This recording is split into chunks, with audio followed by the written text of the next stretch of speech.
Good morning and welcome to the Tuesday, July 14th, 2026 Tarrant County Commissioners Court meeting. I now call the meeting to order. Tim O'Hare, County Judge. Present. Roderick Miles Jr., Commissioner Precinct 1. Here. Elisa Simmons, Commissioner Precinct 2. Matt Krause, Commissioner Precinct 3. Present. Manny Ramirez, Commissioner Precinct 4. Here. Constitutes a quorum. All right, thank you. Today's invocation will be led by Pastor Will Ford. Please rise for the invocation and pledges to our flags.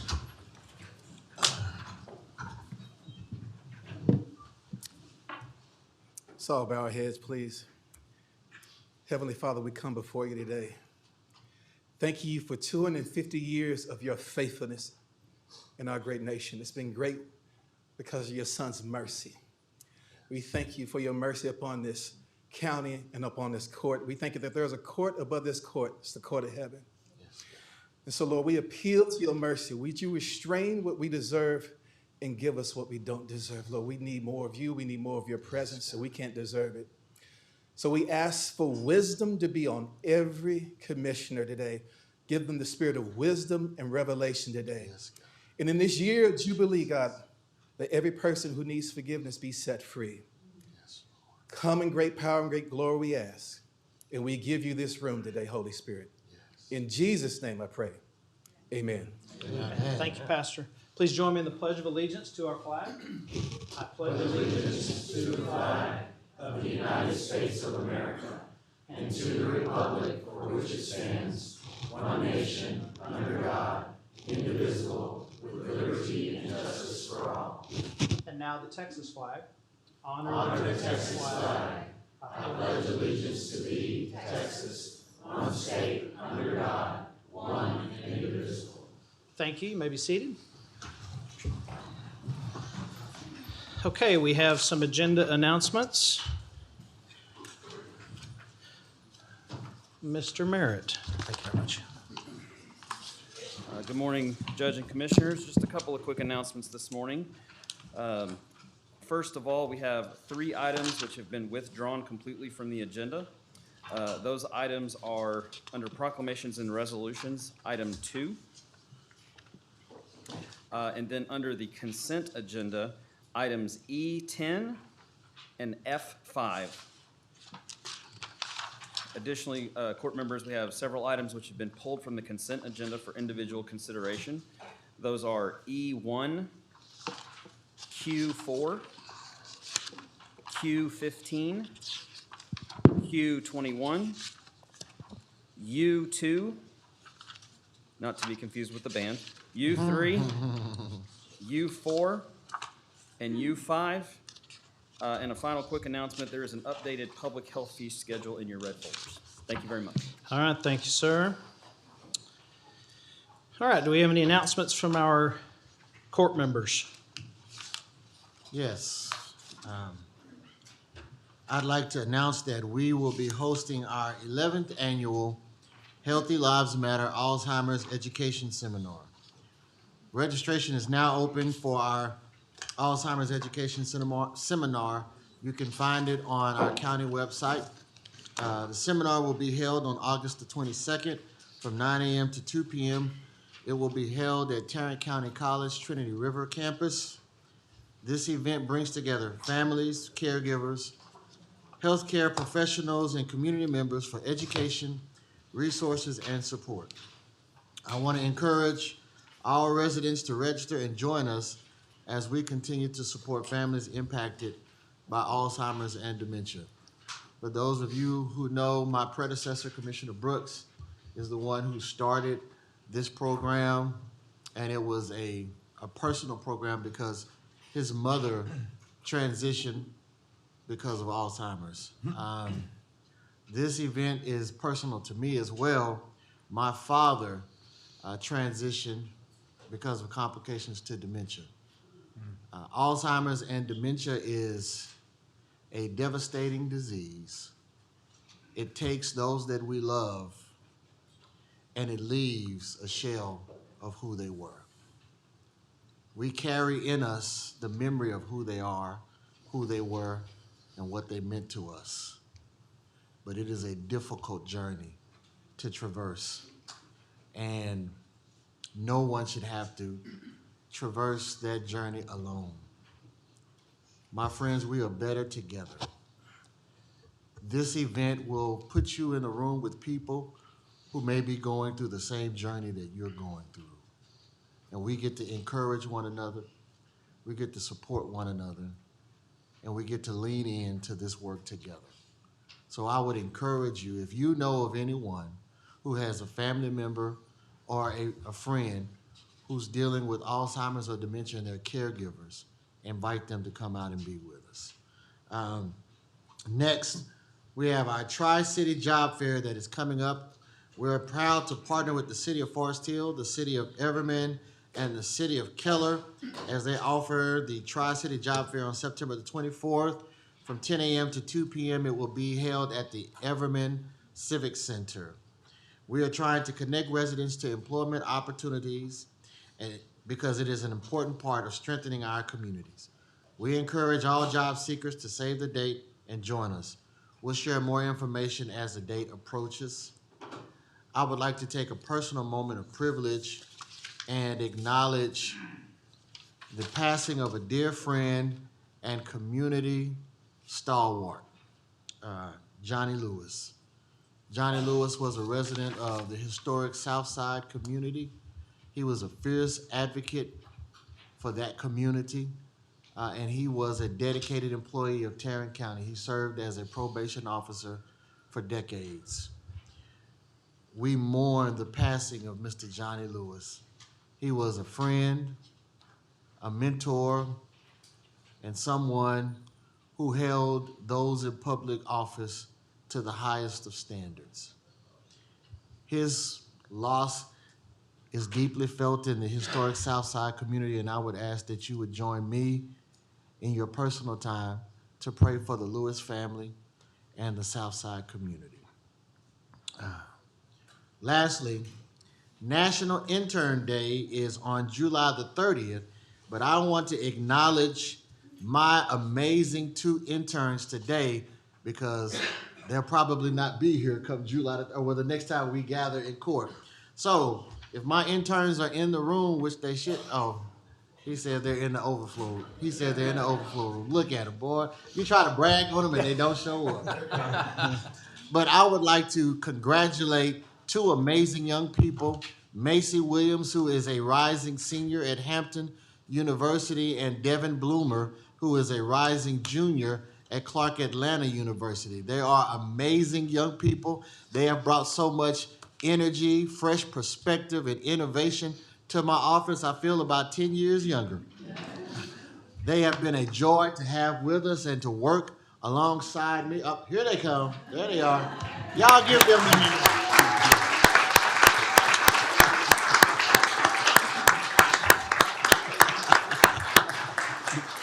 They'll be with us for a couple of more weeks, and I'm gonna tell you this, Judge. Devin said, "Commissioner, can I meet the judge?" Like you were a rock star or something. Well, yes, you can. Yeah. So we're excited and we're happy to have our interns. Those are all my announcements. Thank you. Thank you. Thank you for doing the Alzheimer's one. That's my brother's dealing with it now, and it's the worst thing in the world. It is. So, Commissioner Kraus. I'll say last time we were talking about the Transportation Summit, 16th Annual Transportation Summit that was about to take place. We had that in June. I want to thank each and everybody up here. Commissioner Ramirez was on a panel. The judge gave some remarks. Commissioner Miles was there greeting folks. And so thank you all for being there and being a part of it. I think it's great to carry on that legacy of Commissioner Fickus, what he started, but it was an unqualified success. So thank you to everybody who was a part of that.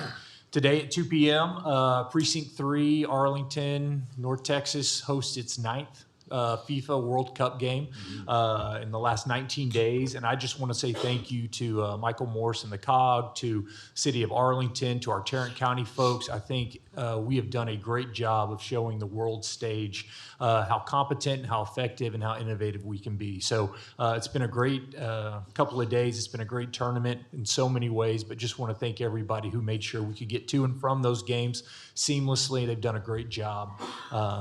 So thank you for that. And finally, I had one more, but I've forgotten it at this point. So if it comes back to me, I'll give it after Commissioner Ramirez does his. All right. Thank you, Rick.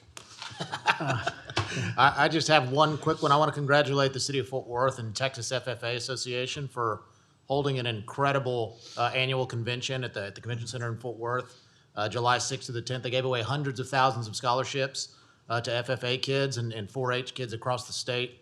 Everybody knows how important that is to Northwest Tarrant County and Tarrant County's heritage in general. And so I just wanted to congratulate them on holding an incredible event. We had a good time. Excellent. Congresswoman Beth Van Dyne is hosting her 5th North Texas Job Fair on August 6th at Globe Life Field. I'm a co-host of that, but it's at the stadium. There's over 530 employers confirmed to be there and more being added, and over 30,000 positions being offered. So if you know someone who is not employed and is looking, this job fair on August 6th at Globe Life Field is a fantastic way to connect with those who are hiring. So that should be a great event. It is every year with tons of people and tons of jobs found for those seeking. You know what? I did remember it. Can I give it? Yes, you may. Okay. Earlier this morning in our office, we had a chance to bring in a bunch of the folks from facilities who helped with the dedication of the Ten Commandments Monument, get everything ready, get everything set up, make sure everything went off without a hitch. So I just wanted to publicly, again, thank our facilities department. Y'all do great work day in and day out. A lot of times it goes unnoticed, but know that we on the dais appreciate it. The county appreciates it. Keep up the good work, and thank you again for all that you're doing. All right, thank you, sir.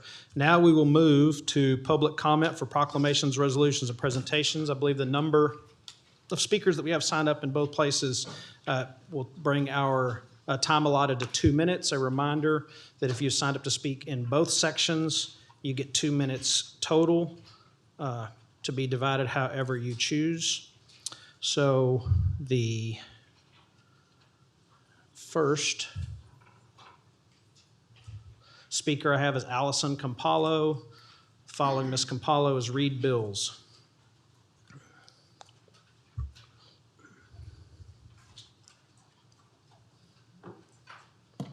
Good morning. I'm going to try to cut this on the fly. I'm here to speak in favor of the proclamation on honoring cancer care services. I want to speak with gratitude and respect for this organization. These are services that don't just treat disease, but they provide dignity, provide hope, and help people move forward when they feel like they've been forced to stop.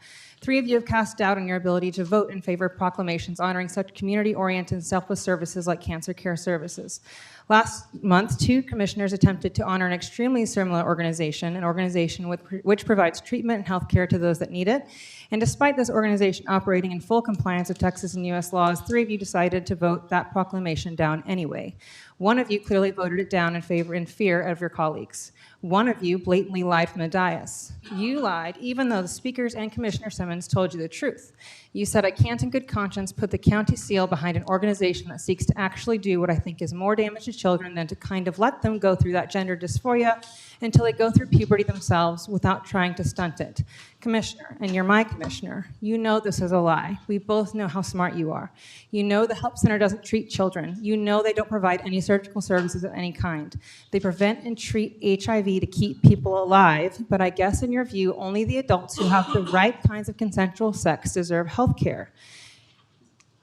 And 1 of you spent 2.5 minutes describing National Kink Day to us, which, by the way, is not an LGBTQ-specific observance, as if consenting adults practicing safe sex somehow lessens the work the Health Center does to keep Tarrant County residents alive and healthy and working and paying their taxes. I hope you all find it within yourselves to vote for this proclamation honoring cancer care services today. Like the Help Center, Cancer Care Services provides an invaluable provision to the county by making sure all who need support receive it. Thank you. Next, Ms. Bills. Following Ms. Bills is Joanna Hinojosa. Do we have a spillover room? All right. Do we know if Ms. Bills is on her way? All right, how about Ms. Hinojosa? Joanna Hinojosa. Cassandra Johnson.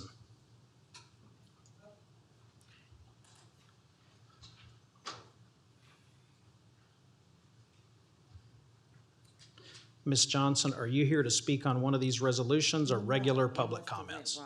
Okay. Well, I'll call you back shortly. Thank you, sir. Okay, you're welcome. Jimmy Blackwell. Daniel Scherer. Glenn Scherer. Jane Collins. Okay, well, they'll be on their way. Deborah Kratke. Following Ms. Kratke, we have Cameron Berman.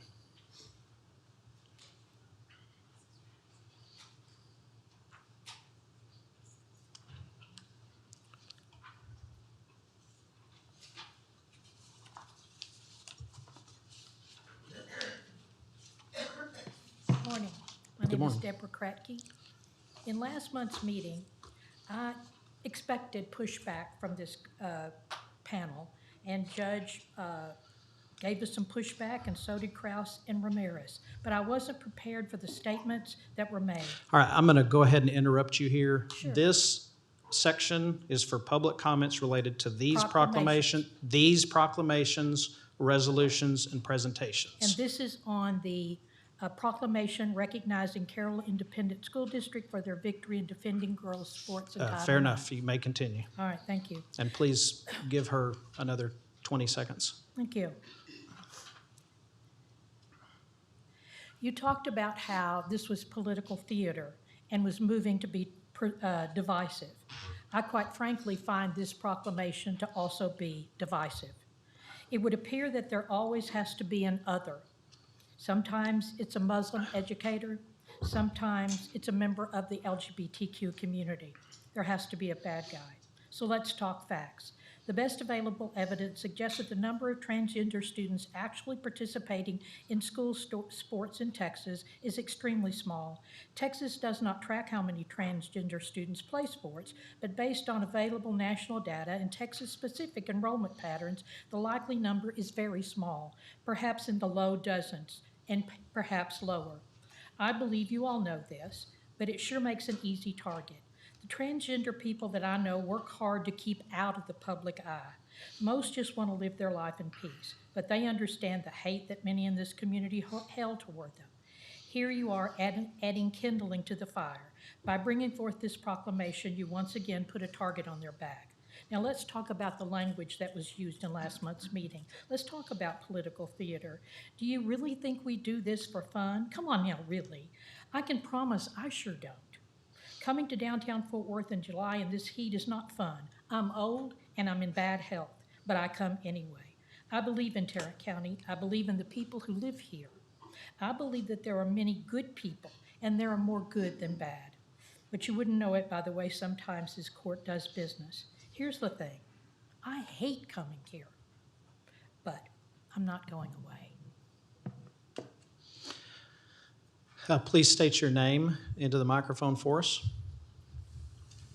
I'm Jane Collins, Thank and you. I really meant, I was trying to sign up for public comments. Could All right. I speak Would later? you like to wait? Yes, please. Okay. Okay, thank you. Next, we have Cameron Berman. And next, we have Gail Smith. Next, we have Elizabeth Miller. Now, John Hinojosa. Aaron James. Donna Collins. Following Ms. Collins, we have Justin Mahachek.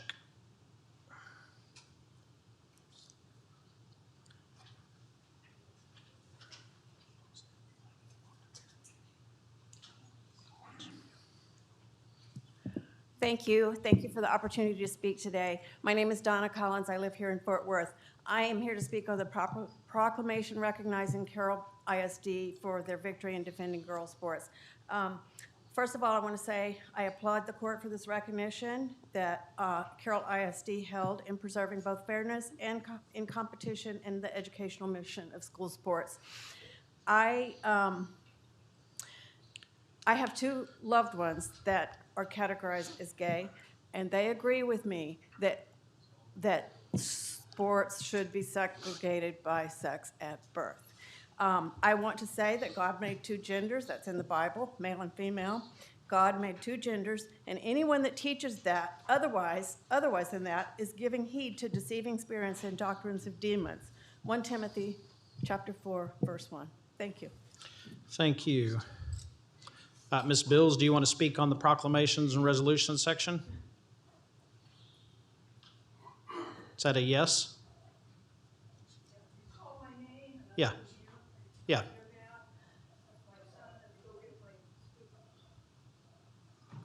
Okay, are you saying you're not ready? Is that what you're saying?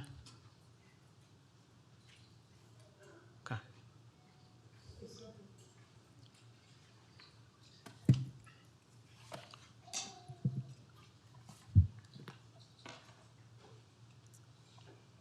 This proclamation is an obvious, organized political stunt.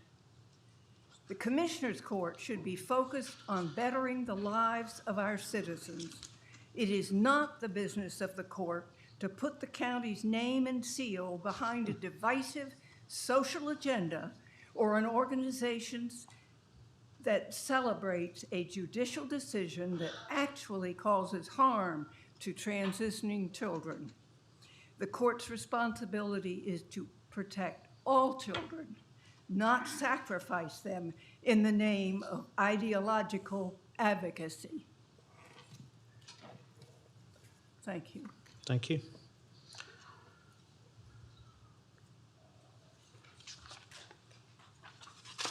All right, Gail Smith.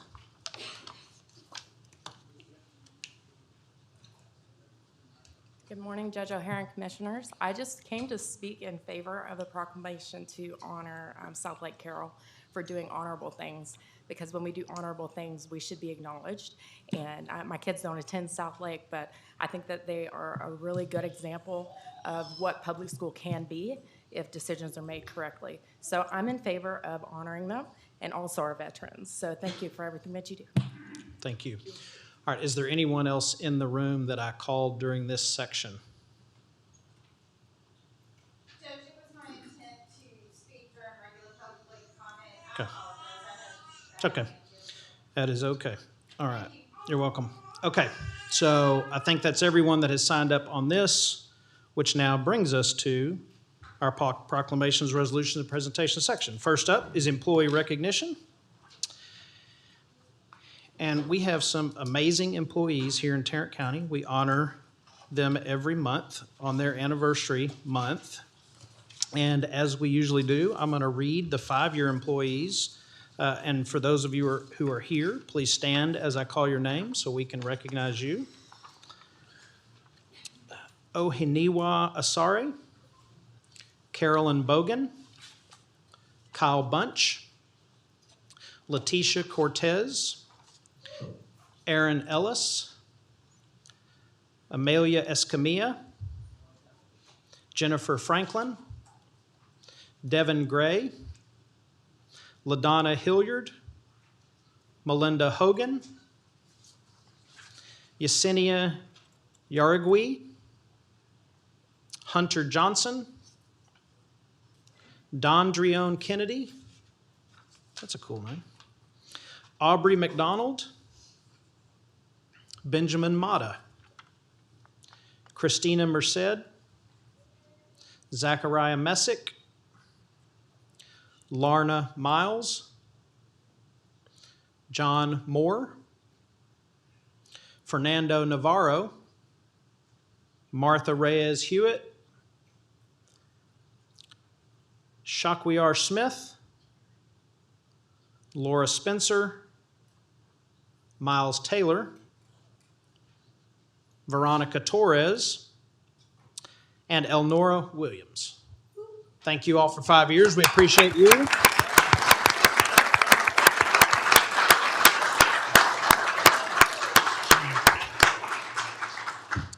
Now for our 10-year employees. There's only 3. Amy Aguirre Gonzalez, Daniel Monti, and Sanjuana Ortiz. Well, thank you 3 for 1 decade of service to Tarrant County. We appreciate you. All right, we only have 3 15-year employees. Raul Milano, Jacqueline Rodriguez, and Christina Smith. Thank you for 15 minutes. We appreciate you.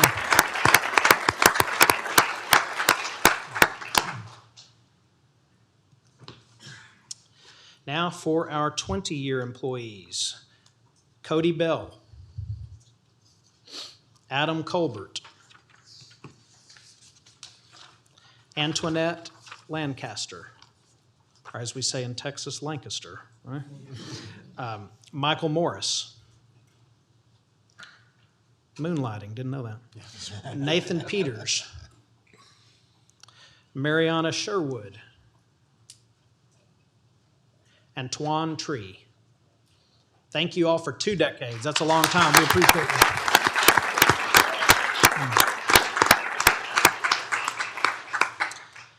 All right, now we have 4 people who are celebrating 25 years. Is Nieves here? Nieves Aguirre? How are you? Good. So she is the elections coordinator, been with us 25 years, born in Fort Worth and has lived here her whole life. Proud alumni of Northside High, go Steers. Her oldest niece graduated in May and is now a Steer alumni too. She has 2 associate's degrees from Tarrant County College, one in business, one in management. In fact, no one knows about her. She started work for the county when she was 5 years old. I would buy that. You're young. You have a young face. She has developed a fear of riding in elevators, and she avoids driving on the freeway. You know, we do have robust mental health services on our... what she likes to do for fun, just about anything, as long as it includes any of her favorite people and is not riding in elevators and is not driving on the freeway. You're a lifelong Cowboys fan. This is our year, yes. Super Bowl bound. Yes. Oh, dear. Love yeah. It. Love it. Other job titles she has had with the county: July 1st to April of 2008, Associate Clerk in the District Clerk's Office. April of 2008 to November of 2013, Secretary for Juvenile Services, and November 2013 to current, Elections Administration, where she started as a project specialist, then the Assistant Election Coordinator and Trainer, now the Elections Coordinator. Most memorable moment, work, was 9/11, happened 2 months after she started with the county. Several bomb threats were received, and they had to evacuate every time. Personal, she believes that laughing makes every moment memorable. And what she likes the most are the special bonds that have been made with the people that she has worked with through the years and who have become so dear to her. So, Nieves, thank you for 25 years. We greatly appreciate you.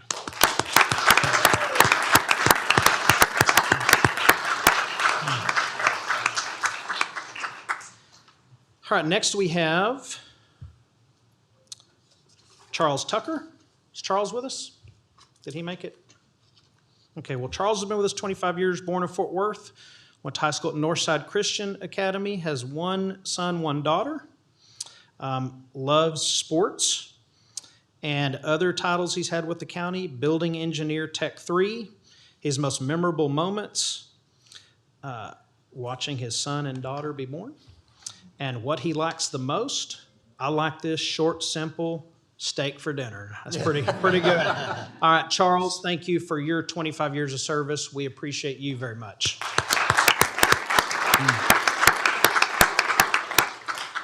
All right, also 2 other employees celebrating their 25 years. Claudia Lopez, who could not be with us today, but 25 years in public health. Claudia, thank you for your service. Let's give her a round of applause. And Mark Thomas from Precinct 1. Is Mark here? He didn't make it either. Well, Mark, thank you for your 2.5 decades of service to Tarrant County and your work in Precinct 1. We appreciate you. Let's give him a round of applause. Okay, and with that, I will move to receive and file the employee recognition. So moved. All right, we have a motion and a second. Any discussion? I motioned and seconded, huh? All right, there we go. All right. Passes unanimously. One more big round of applause for our Tarrant County employees.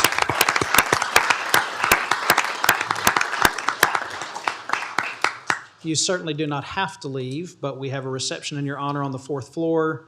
And if you would like to go now to that reception, you are welcome to do so.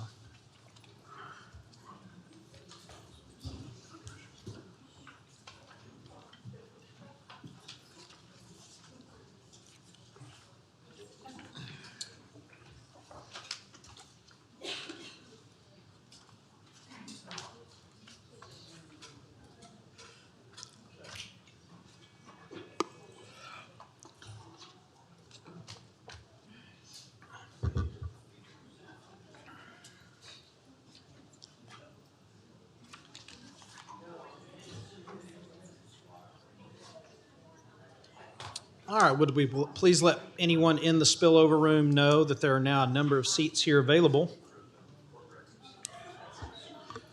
We will go to our next agenda item, which is a resolution honoring Stacy Jourdain for 32 years of public service.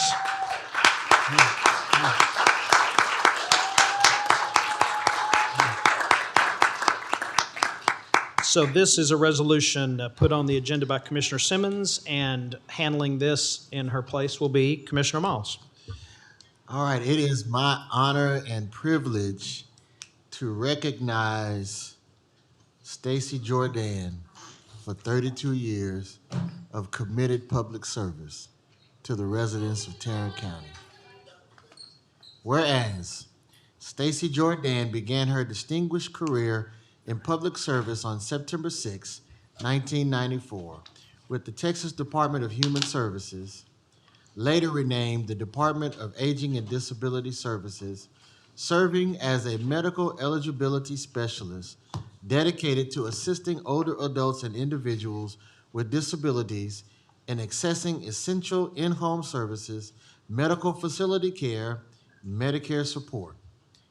And whereas her compassion, diligence, and strong leadership led to her promotion as Access and Intake Supervisor, where she also served as a legislative liaison, addressing inquiries and concerns across the 19-county region that includes Tarrant County. And whereas on January 6, 2006, Stacy transitioned to the Texas Department of Family and Protective Services as the Region 3 Resource and External Relations Specialist for Child Protective Services, where she strengthened community partnerships, advanced resource development, and promoted child protective services.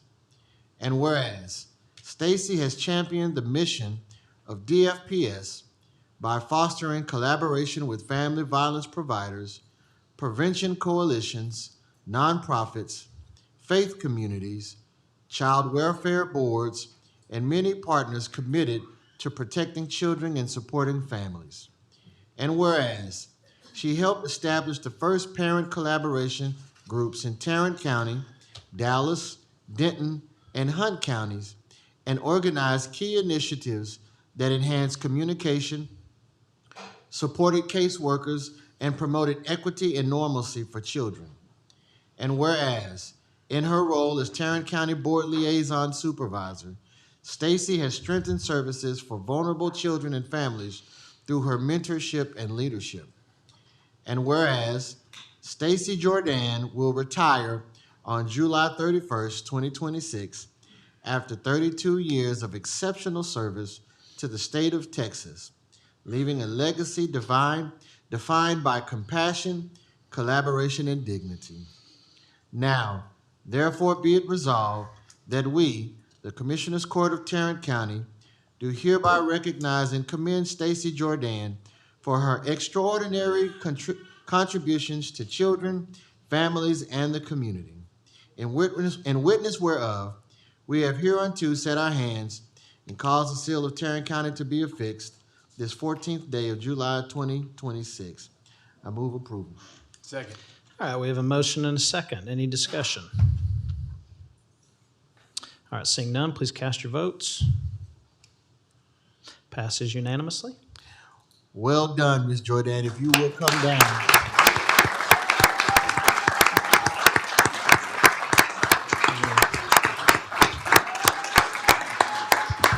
Yeah, let's give it up for her. And just parenthetically, she is a member of the first family, Alpha Kappa Alpha Sorority Incorporated. I was gonna say we should read who's here on behalf, but maybe we should read who's not here on behalf, because I think everybody is here. It's crazy.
Thank you. Good morning, Judge and Commissioners.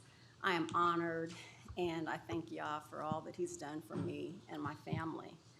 I feel deeply blessed to have had a purposeful and fulfilling career doing my part along with so many others, some of which who are gathered here today, to make a difference in the community, and many who are often defenseless and overlooked.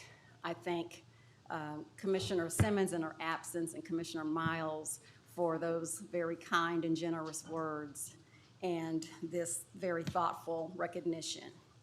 I've often said that working in public service is hard work. It requires humility, compassion, dedication, and respect for others, and which has led to a lot of self-reflection for me and just a natural desire to serve and make a difference. I was raised by two incredibly loving and hardworking parents who came from humble beginnings. And from a young age, I watched as they willingly helped people in numerous ways without expecting anything in return. My mother was selfless, overprotective, and well-respected. And my father was a World War II veteran, a deacon in the church, and a proud county retiree from another state. So I know that they would be extremely proud if they were here with us today. And something my dad would often tell me was, if you can do something to help someone, do it. And it was just that simple. I want to thank you all, the Commissioners Court, for all of the support that you provide to Family and Protective Services, the CPS Board, and all the children that we serve across Tarrant County. It truly takes all of us, everyone in this room, working together to help keep them safe and to meet their needs. And it has been my privilege to help make a difference. So I thank you again, appreciate your service, and off to retirement I go. Thank you. Thank you, Stacey. Congratulations.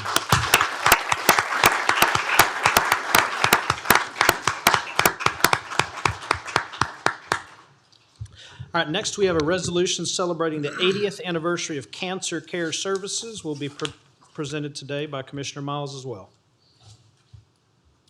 All right, number 2. Resolution celebrating the 80th anniversary of Cancer Care Services. Whereas Cancer Care Services will celebrate its 80th anniversary on September 9th, 2026, marking 8 decades of compassionate support for individuals and families affected by cancer throughout Tarrant County.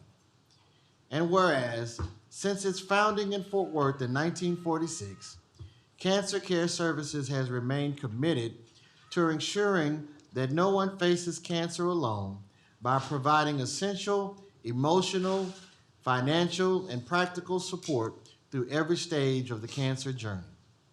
And whereas, over the past 80 years, the organization has continually adapted to the needs of the community, expanding programs, strengthening partnerships, and delivering person-centered care that reflects the unique circumstances of each individual and family.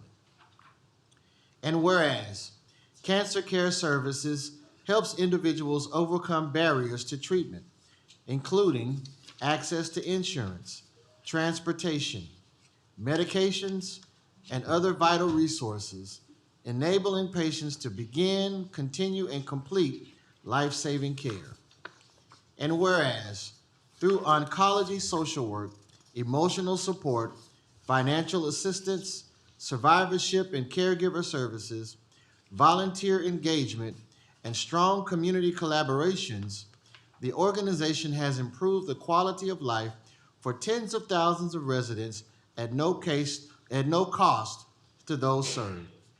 And whereas Cancer Care Services has built long-standing relationships with healthcare providers, community organizations, donors, advocates, and volunteers whose generosity strengthens its mission and impact.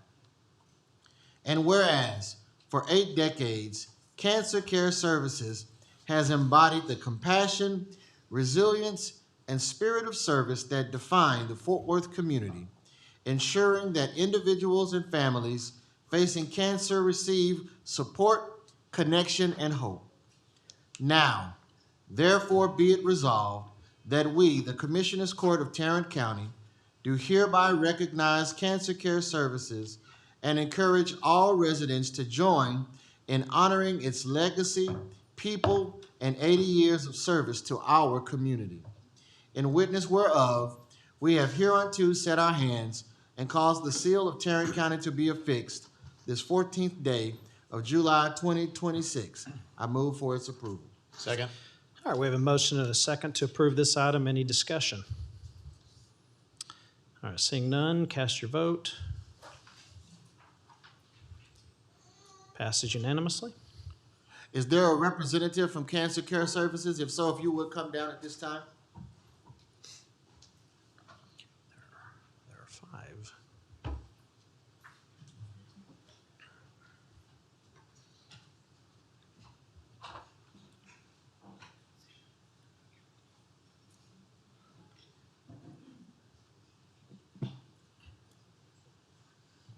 How are y'all? There you go.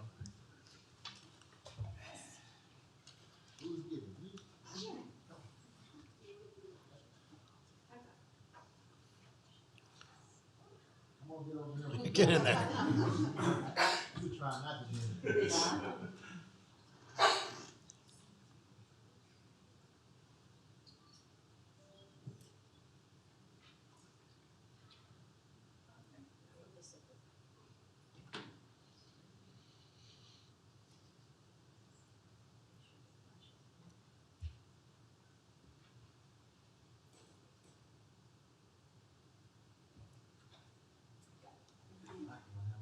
Just a quick part.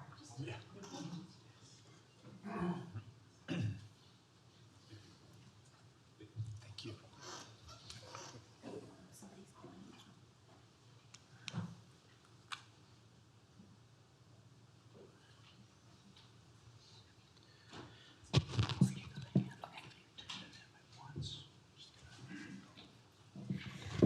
Judge and Commissioners, I want to thank you so much for taking the time today to celebrate Cancer Care's continuous service to this amazing county. We are very unique. There's nothing like us in Dallas County, Harris County, all of the major counties in Texas. This is remarkable. It's a real treasure, and we're honored to be here. Sadly, most of us have been touched by cancer in some way, and if we haven't yet, we probably will be. So our hope is that today, everybody who can hear me speak, that you will remember that we are here for you and those that you love, and we look forward to doing that for another 80 years. So thank you so much. We really appreciate it. You're doing great work, Melanie. Yes, you do. Great job.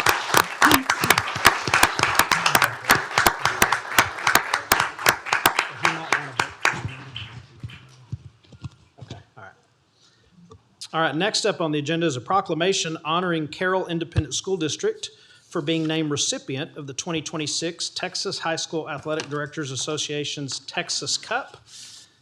Presenting that, Commissioner Kraus.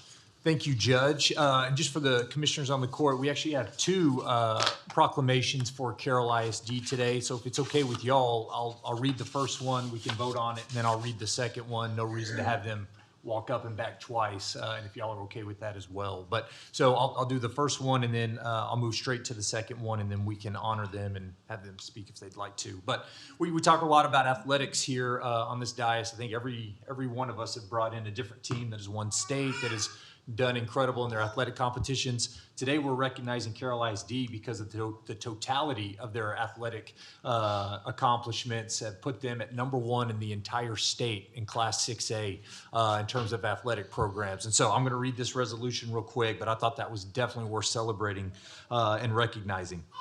Whereas the Texas High School Athletic Directors Association seeks to recognize through its annual Texas Cup Award the Texas high school athletic programs that best exemplify excellence in athletic achievement across the state of Texas. And whereas the Texas Cup honors the highest achieving overall athletic programs in Texas, awarding points based on team performance in district, regional, and state competition, with points increasing as teams advance through postseason play in UIL recognized team sports. And whereas during the THS-ADA State Conference, Carroll ISD was proudly announced as the inaugural Class 6A Texas Cup champion, recognizing Carroll Athletics as the top overall athletic program in the state of Texas for the 2025-2026 school year. And whereas this achievement reflects exceptional performances across multiple sports and highlights the depth, consistency, and commitment of Dragon Athletics and its student athletes, coaches, trainers, staff, and families. And whereas the Texas Cup was established to highlight the important role athletics play in the educational experience of students across Texas, celebrating programs that demonstrate excellence across their entire athletic department. And whereas this inaugural Texas Cup championship adds another milestone to Carroll ISD's proud tradition of excellence in academics, athletics, fine arts, and student achievement. Now, therefore, be it proclaimed that Carroll ISD is hereby honored and recognized for earning the 2026 Texas Cup Class 6A championship and is commended for its exemplary athletic achievement, its commitment to excellence, and its outstanding representation of the state of Texas. And be it further proclaimed that the accomplishments of Carroll Athletics stand as a testament to the dedication, perseverance, and Dragon spirit that define the Carroll ISD community. I move for approval. Second. All right, we have a motion and a second on this item. Any discussion? I just want to say it's incredible again that right here in Tarrant County, we have not only a good program in one sport, but in the totality of sports at Class 6A. It's pretty impressive. So congratulations, Carroll ISD. Yes, well done, well done. How many in a row is this? Yes. This is the first one. That's right. What did they call it before? That's what it is, yeah. That's what I was thinking. Our 10th Lone All Star. right, excellent. Okay, passes unanimously. Let's give them a round of applause for that.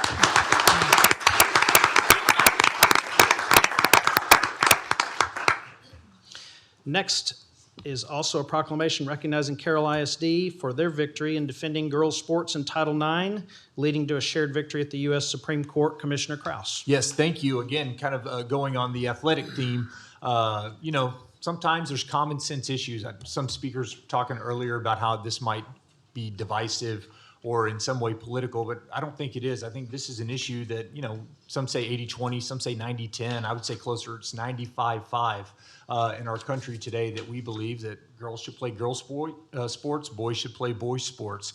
And sometimes administrations make some decisions that do not align with common sense and those values that we hold dear. And it takes somebody with courage. It takes somebody with resolve to stand up and say, we're not going to allow that here. And so Carroll ISD did that, first in the nation, from what I understand or remember, telling the Biden administration at the time, this goes against everything that we stand for in our community, and we're not going to let this sit. And because of their fight, because of their willingness to stand up and stand in the gap, the Supreme Court has now come down on their side to ensure fairness in sports and fairness in competition. I think that's something we can all get behind, something we can all appreciate, and something that will actually allow girls' sports to thrive for generations to come. So because of that willingness to stand out when they were virtually on their own, I thought it was worthy of appreciation and recognition, and I want to thank you all for doing that. And so I'm going to read that resolution now, or the proclamation. Whereas Carroll Independent School District has demonstrated steadfast leadership and an unwavering commitment to educational excellence, parental involvement, and the constitutional principles upon which our nation was founded, and whereas Title IX of the Education Amendments Act of 1972 was written to protect girls' equal access to education, athletics, and protections against discrimination, and whereas the students, families, educators, administrators, and Board of Trustees of Carroll Independent School District have worked diligently to uphold policies and practices they believe best serve the educational interest and values of their community. And whereas Carroll Independent School District's arguments in Carroll ISD versus United States Department of Education inform much of the opinion handed down in the recent United States Supreme Court consolidated cases of West Virginia versus BPJ and Little versus Hecox, and represents a significant affirmation of the right of local communities to defend fairness, safety, and integrity in school athletics, including the district's position that girls' sports must remain reserved for biological girls, consistent with longstanding principles of competitive equity. And whereas this achievement reflects not only the resolve and professionalism of district leadership and legal counsel, but also the united support of parents, teachers, students, and citizens who believe that protecting girls' athletic opportunities is essential to preserving both fairness in competition and the educational mission of school sports. And whereas Carroll Independent School District continues to be recognized throughout Texas and the nation for outstanding student achievement, strong community partnerships, and a tradition of excellence in academics, fine arts, athletics, and leadership development. And whereas this occasion provides an opportunity to recognize the dedication, perseverance, and principled leadership demonstrated throughout this historic legal process, particularly in reinforcing policies that keep girls' athletics clear, consistent, and fair. Now therefore be it proclaimed that the Tarrant County Commissioners Court do hereby honor Carroll Independent School District for its successful strategy in informing the United States Supreme Court and for its continued commitment to educational excellence, constitutional principles, and the protection of fair and safe athletic opportunities for girls. And be it further proclaimed that all citizens are encouraged to join in recognizing this significant achievement and celebrating the enduring spirit of leadership, service, and community that defines Carroll Independent School District. I move for adoption. Second. All right, we have a motion and a second on this item. Any discussion? All right, seeing none, please cast your votes. And I believe This passes 3-1. Thank you. Did you have discussion? Well, no, I just wanted to recognize, I believe we have Dr. Jeremy Glenn, Carroll ISD Superintendent, Cameron Bryan, Board President of Carroll ISD, Eric Lannon, Trustee, Christy Stacy, Trustee, Mandy Reese, Trustee, Renee Bottom, Trustee, and Jacqueline Harwell, the Assistant Director of Communications at Carroll ISD. I believe we have all of them here to receive these recognitions. So if y'all will come up, and thank you for your work and your resolve and your leadership.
Judge O'Hare, Commissioners, my name is Cam Bryan. I'm the president of the Carroll ISD Board of Trustees.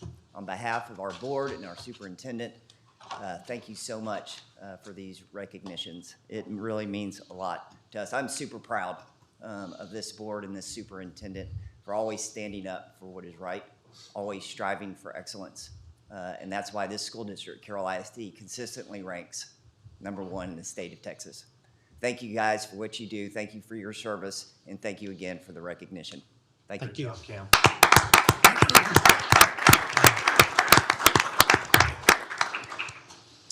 All right, next up, we have a proclamation honoring Fort Worth police officers Johnny Cox and Bernardo Gomez. Commissioner Ramirez. Yeah, I am very happy and proud to present this proclamation today. We have some incredible law enforcement officers in Tarrant County and Fort Worth specifically, and it's not too often we get to recognize them in a public forum.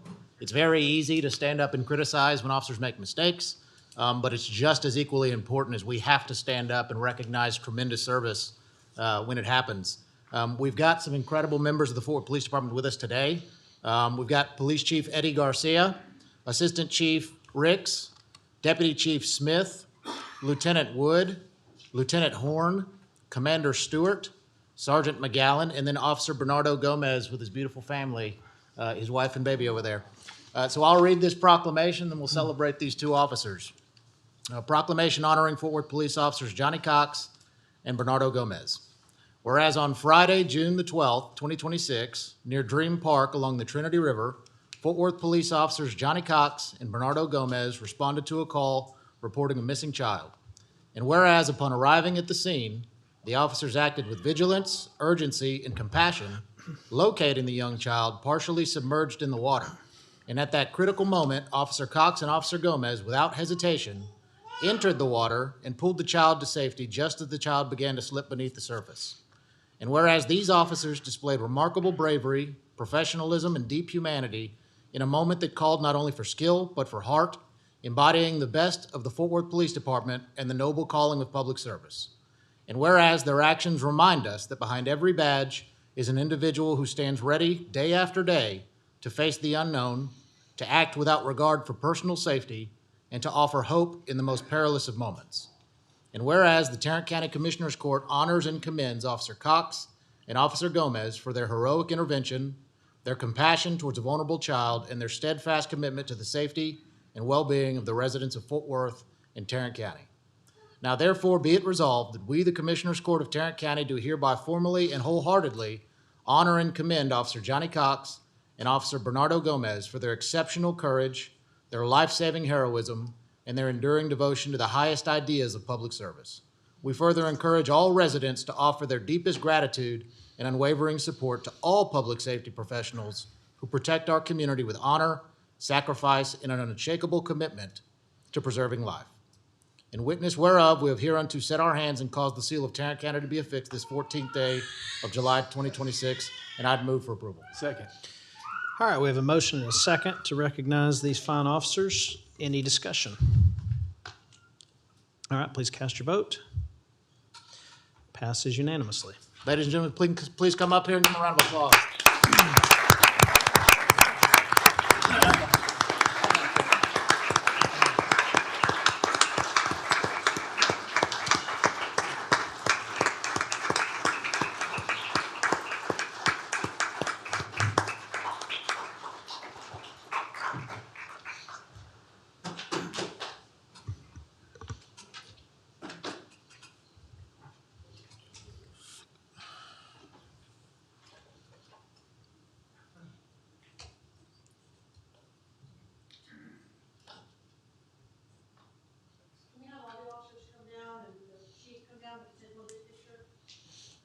Great job, officers.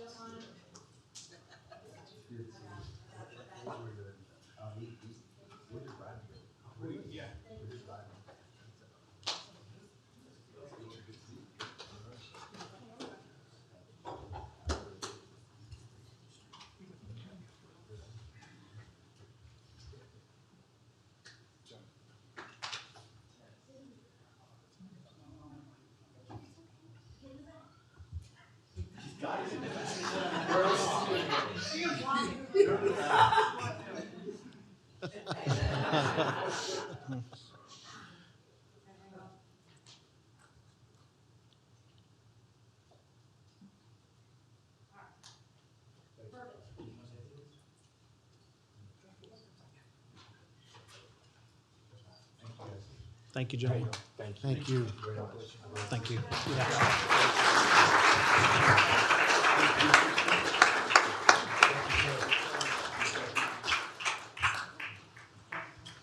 Yeah. Yeah.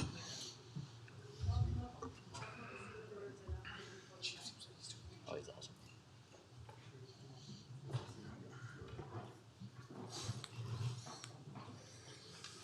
Thank you very much for this achievement that y'all have provided me, but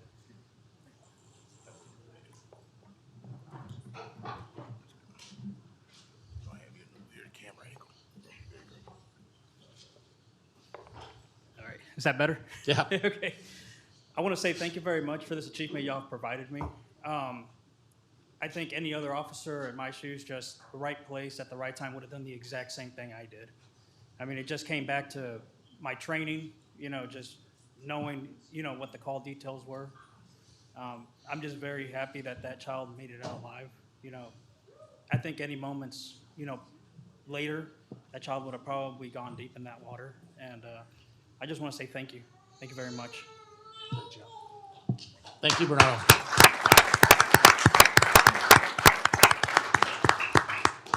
Judge, commissioners, chain of command, the community, thank you guys for all your support. My partner that day, Officer Gomez, did an amazing job. He saw what was going on. He alerted me. We ran down that hill, and I don't know how we didn't fall down the embankment, but by the grace of God, we were in the right place at the right time. And we worked together, and child's safe. So it was a great day. Great job. Again, thank you guys for all your support. Thanks for all the community support. Thank you all. Thank you, Johnny.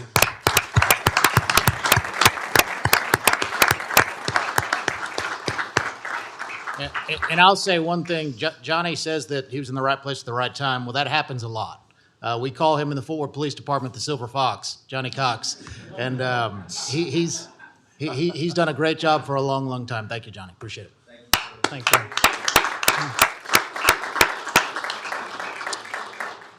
All right, that concludes our proclamations, resolutions, and presentations section. We are now going to take a brief recess. We will reconvene at 11:15. We are now in recess.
All right, we are now to our public comment section of the agenda.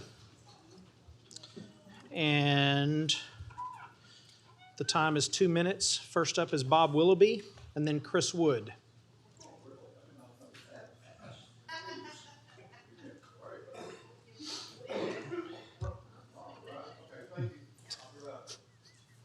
Usually I hear my name called, I have time to set that up first.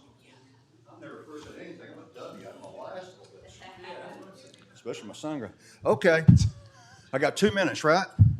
Okay, there's no time to really talk about issues because the issue has become y'all. This is what the issue is. The new school board is great. And this is what I want kids to learn in school. So that when they get up, they know how to elect, when they get older, how to elect candidates that don't reduce the time or give them 3 minutes regardless. That's what the school board does. No matter how many people there, the school board gives 3 minutes. Also, this new one that took over, which I love them, I said it before, they're going out in public and holding meetings. I watched that guy take questions at one of the deals over at Pascal High School. 3 hours. Even some people he answered twice. This is a volunteer. And he stayed there and he took everybody's question. And you know what? If my council member was to do that, I wouldn't know how to act. No, that's what we need in school. So this is a normal, not a high, this is a normal thing. It's not. Tim, you're not a Republican. Republicans stand for the Constitution. When you cut this down from 2 meetings a month to 1, you took away our right to speak at one time. Doing this is another thing. All I care about now is open this up 3 minutes and give the people what they deserve first. Put them first, and you're not doing it. It's not a Republican. Now, Lisa or Simmons is hitting you about that, but she's got her own flaws. She's not a Democrat either. She won't even go after Phil Soares that's got corruption over there. And she's a Democrat, and she won't go after a Republican. That should be prime game, and she won't do it. So she's no better either. So when it comes to election time, I want better choices. The best way to get them is education in our school. Teach these kids to start vetting these candidates like you would hiring them for a job. If they don't answer questions, you don't hire them. If they lie, you don't hire them. And if they take away your right to speak in your time like this, you don't hire them. Put 3 minutes back regardless. Then you'll be on the right track and you'll be a Republican. Otherwise, you're not a Republican. Thank you, Tim. Have a good day. Thank you. Quiet in the audience. Next up is Chris Wood, then Reed Bills. I'm Chris Wood from Parker County. The current Tarrant County jail intake process can turn a misdemeanor into a long, destabilizing experience, especially for someone with a mental health condition. 6 years ago, I was arrested in Alabama for a misdemeanor traffic violation. I was processed quickly, held for several hours, and let go the same day on a signature release until my court date. 5 years ago in Tarrant County, I left home without taking my psychiatric medication. A short time later, partly because I had not taken my medication, I was arrested on a misdemeanor disorderly conduct charge. During booking, I explained I had forgotten to take my medication. Instead of receiving a way to obtain it or replacement medication, I was processed without it. The booking questions were lengthy and difficult for me to handle in that condition, which increased my agitation. I was placed on a personal recognizance bond that required transfer to the downtown jail. When I arrived, I declined a TB test because I have difficulty with needles. Because of this refusal, I was placed all alone in a cement cell with no way to track time, no way to get comfortable or warm, and I started to feel suicidal. I'm sharing this because it shows how a misdemeanor can become harmful when intake procedures do not appropriately match mental health needs. Please expand cite and release for misdemeanor cases. Reduce unnecessary PR bond transfers. This would decrease the number of people entering jail, ease strain on resources, and lower the risk that vulnerable people experience dangerous conditions. Thank you for your time and consideration. Thank you. Ms. Bills, you have 1 minute and 12 seconds. Following Ms. Bills is Base Migo. There have been 4 deaths since the last court meeting, with jail deaths with little to no information about the cause. It is long past time for our sheriff to be held accountable. Releasing dying inmates from custody in order to circumvent the Sandra Bland Act is not the solution. Thank you. Is Base Migo present? Here. Following Mr. Migo is Bishop Kirkland.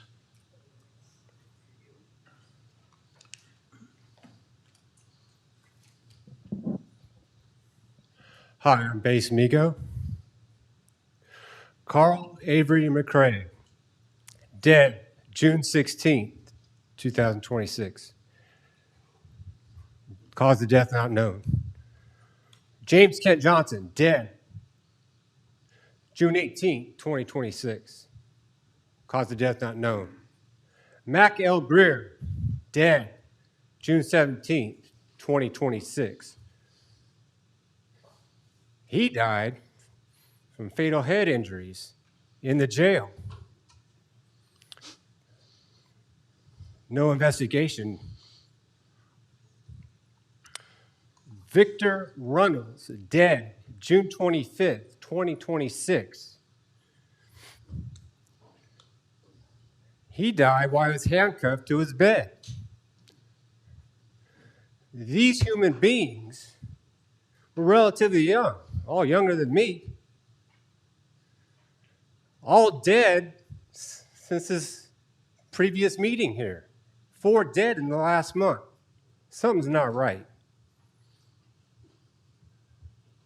The death rate, from what I last read, is 4 times what the national average is in jails.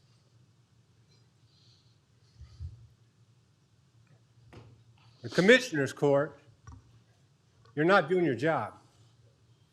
You're offloading your responsibility. You don't want to do your job. You're offloading it to JPS. And JPS is taking the heat for it. And in their last meeting at JPS, they don't like that heat. Thank you very much. Following Bishop Kirkland, we have Ambika Sharma. Judge, Commissioners, Judge O'Hara, you were successful in diminishing our voice as citizens and stakeholders. The sheriff decided to make a cameo in-person appearance, probably late April or May, whatever meeting that was. He talked about how many rounds the staff conducted and how well our jail is operated, which was some manure. Commissioner Ramirez, you came back the following meeting talking about they passed the test or some inspection. What you failed to tell us is that they only met the bare minimum requirements.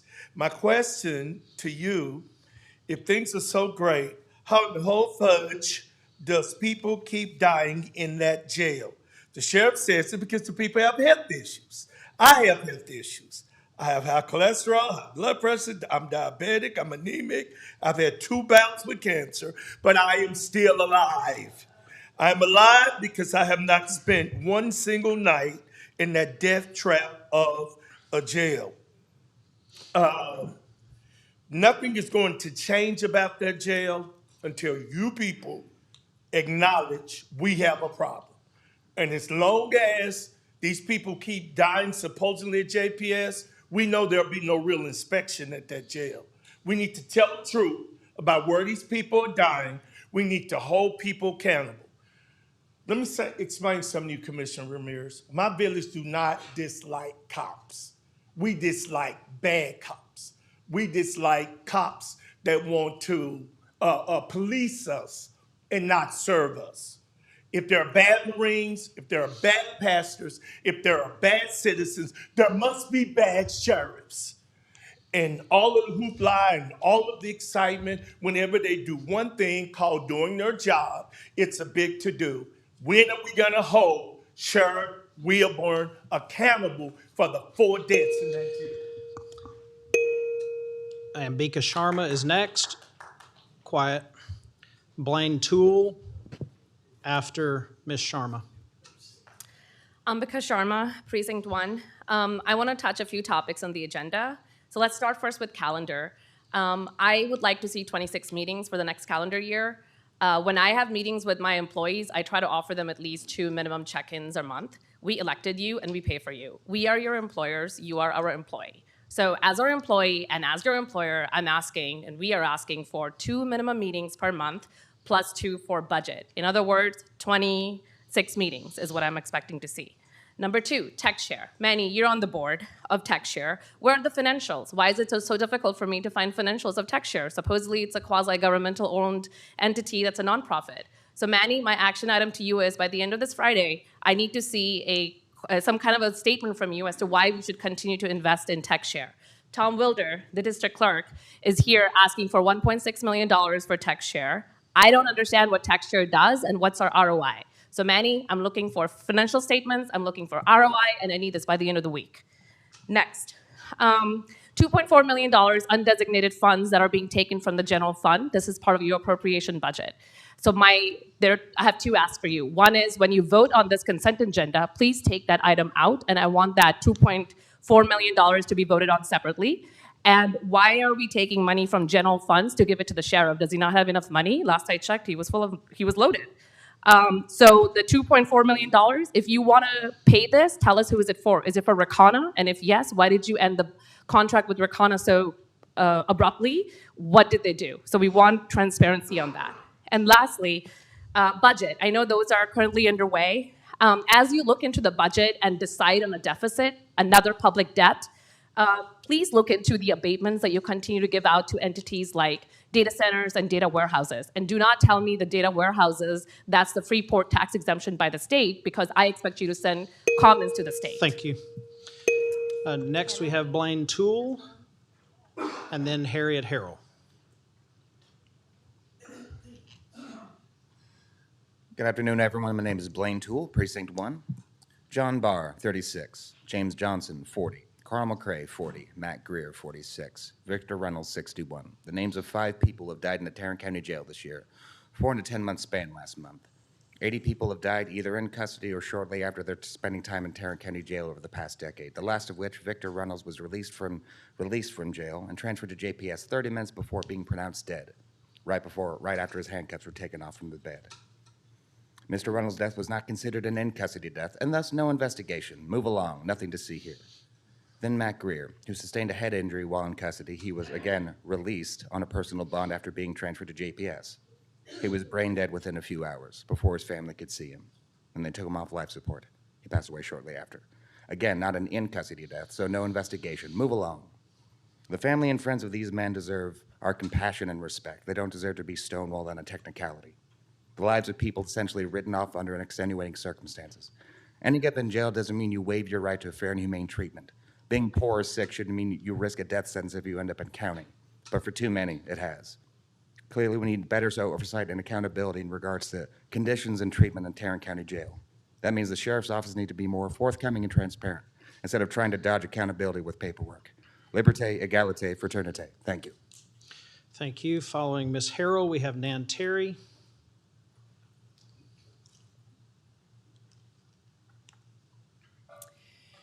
Two things this morning. First, those of us who've been paying attention have learned this year that holding only one meeting a month is inefficient, dangerous, and disrespectful. There is no way to thoughtfully review more than 1,800 pages of agenda materials and make sound decisions.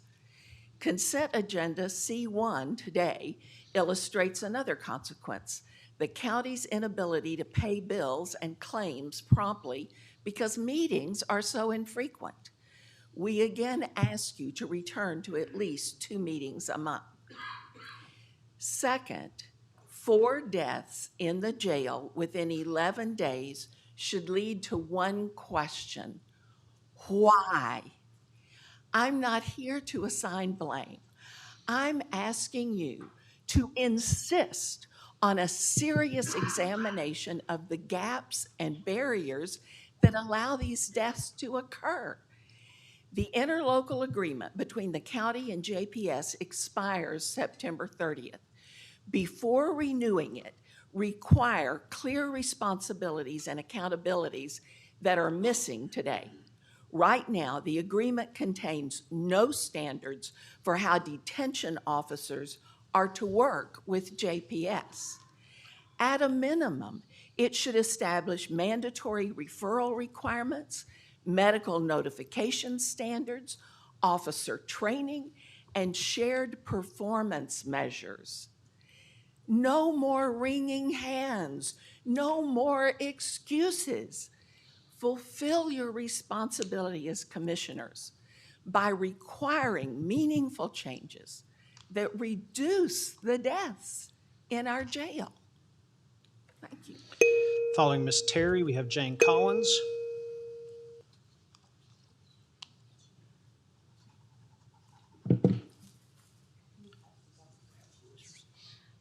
You should be getting the Starving for Care zine from the Yale Investigative Labs in conjunction with prepared in conjunction with KERA.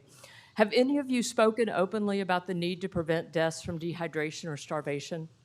During the Georgia Baldwin investigation, WFAA reported on 3 deaths due to dehydration in our jail. Chief Eckert testified in a deposition about that case. All 3 inmates had 24/7 access to water, so it's not a concern as long as we provide water to them. After Kimberly Phillips' death, sheriff officers repeated, "We supply water in the cell."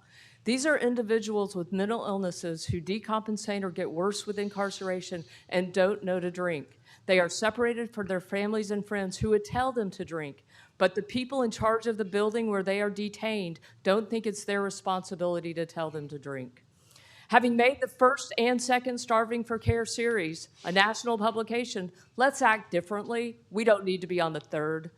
We want you to advocate for responsible care of detainees in our jail. Next topic, body cameras. Please include the issuance of mental health warrants in the policy for the body camera. Search and arrest warrants are there, but not mental health warrants. What about the death of Christopher Loyo? I was surprised last meeting when Judge O'Hare and Commissioner Matt Krause spoke about the glowing inspection reports from the Texas Commission on Jail Standards. I want to remind you, gentlemen, these are minimum standards. This sheriff violated the Sandra Bland Act. Over 20 deaths in custody in our county jail did not receive that required outside investigation. Traylon Wormley died of a fentanyl overdose after months in our jail. Clearly screams for outside investigation. What are you going to speak about that? Lastly, how can you give glowing accolades for minimal standards when you have 2 jailers charged with murder in our county jail waiting for trial? Following Ms. Collins, we have Tara Maldonado Wilson. I'm here to also speak on mass incarceration, and my shirt that I'm wearing shows that that's what I'm here for. And I think that part of the problem other people have addressed is when you stick all the people with mental health problems in the same facility as everyone else, it kind of overloads the prisons with things that people are not trained to take care of. And so I'm pretty sure that everybody that works, at the jail would be really happy if we could spend the money for more mental health facilities. And I'm remembering that maybe the sheriff had said that 70% of the people in the jail were there for mental health reasons. And I could be wrong about that, but that's kind of what I remember. So I think that that's a really important issue to deal with. And instead of I think that are we giving money to Green Bay for kind of extra space that we might need? And one of the things we should probably try to do is not be having so many people arrested. And I'm actually from Houston. I've been up here 4 years now, but I remember in Houston or Harris County when they decided not to hold people in jail just because they couldn't make bail. And I think something like that would help as well. So I think that that would be a good topic for the commissioners to discuss. Thank you. Thank you. Next, we have Tara Maldonado Wilson and then E.J. Carrion. Good morning, Commissioners Court. I am here to speak in support of the agenda item that will be submitting a grant applications for street use for a response to mental health crisis disorders, substance abuse disorders, in the amount of $3 million. That whole agenda item would be extremely positive for our county. However, it also has to be important in how we implement it.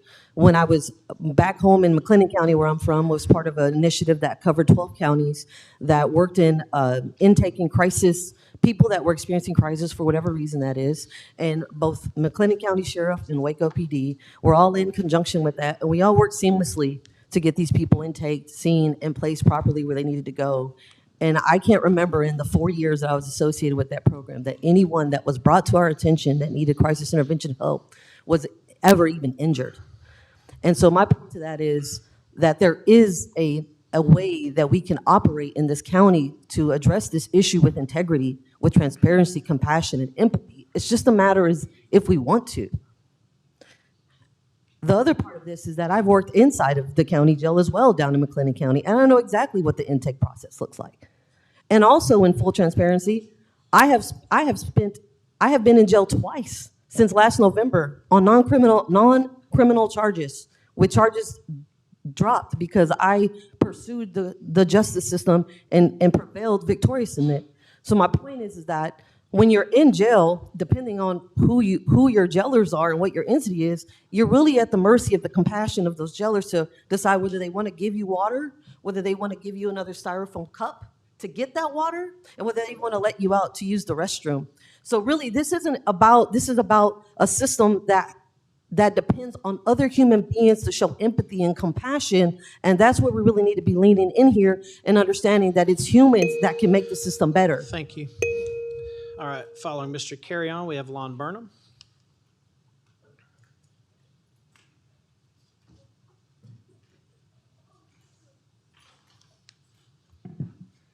Alrighty, so I saw that you guys made a handshake deal with Rakana Solutions for $1.1 million to find qualified jailers for the jail.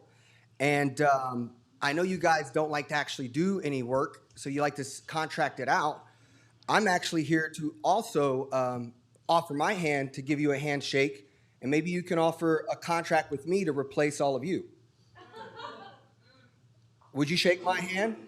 Will you shake the hands of Maggie Salinas, whose family has to deal with ICE taking her family here in Northside, Manny? Matt, will you shake my hand when Shema Al-Zubi, a principal at Fort Worth ISD for 10 years, no longer has a job because your Christian extremism shows up into our city? Judge Tim O'Hare, will you shake my hand to get you replaced, as you can't even look these families in the eyes as you're up to having 4 deaths in 2 weeks?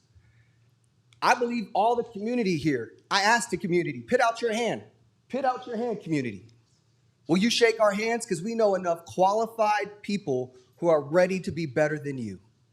You need to step up and actually be leaders, because what you're doing right now is pathetic. Following Mr. Burnham, we have William Winston.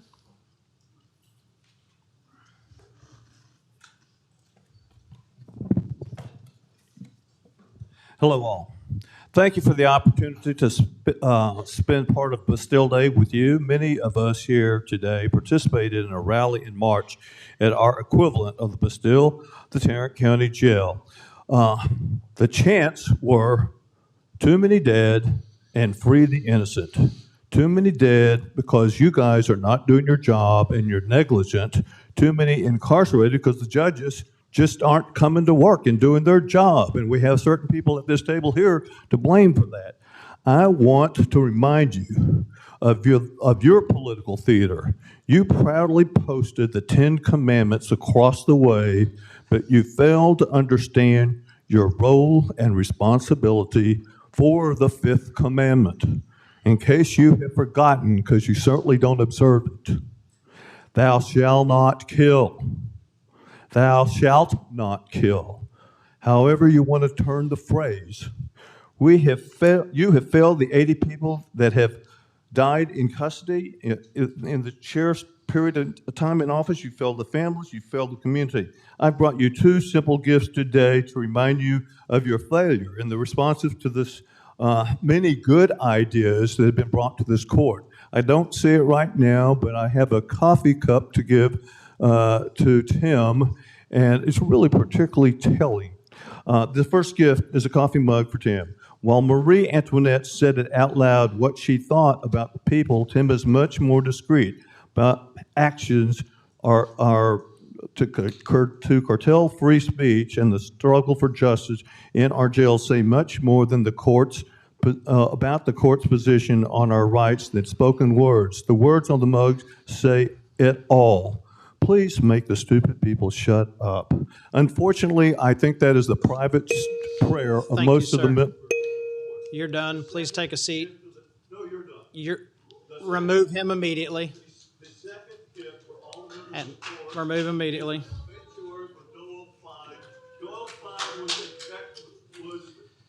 Also, remove the person in the pink hat. Remove that one. All right.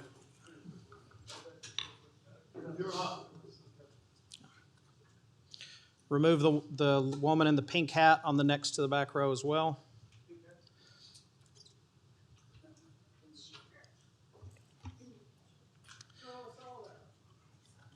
All right.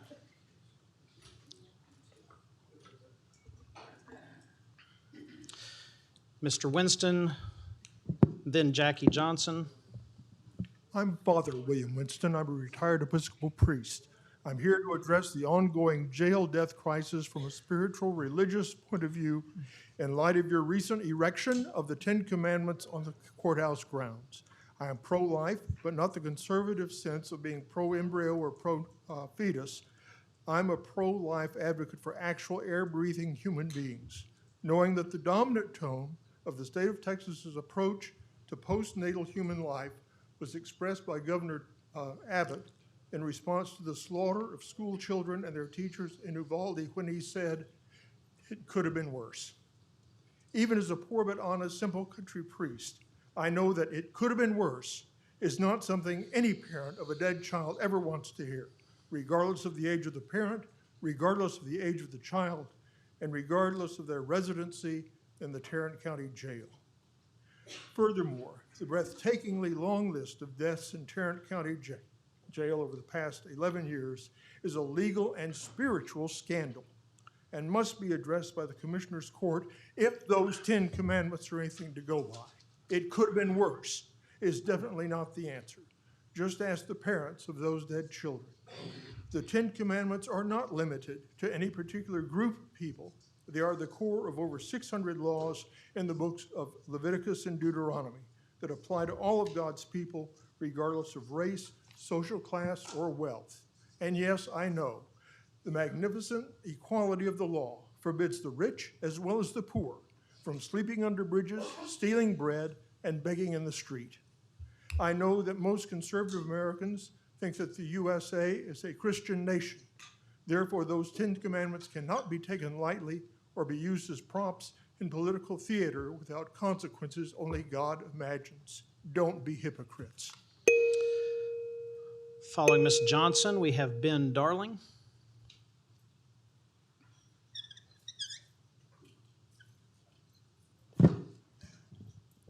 All I can do is say, wow. I thought the murder of my son was enough on April 21st, 2024, but we continue to have deaths. This is a systemic problem, and it's not being addressed. That $2.4 million that'll probably be paid to Rakana Solutions for the jail needs to go to mental health. We have got to fix the mental health problem in this county. My son should have never been in that jail.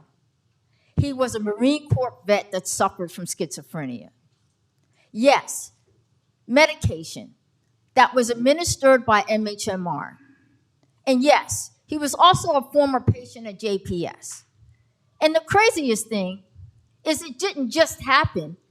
He was diagnosed over 10 years ago. So he's been in and out of your system that is failing.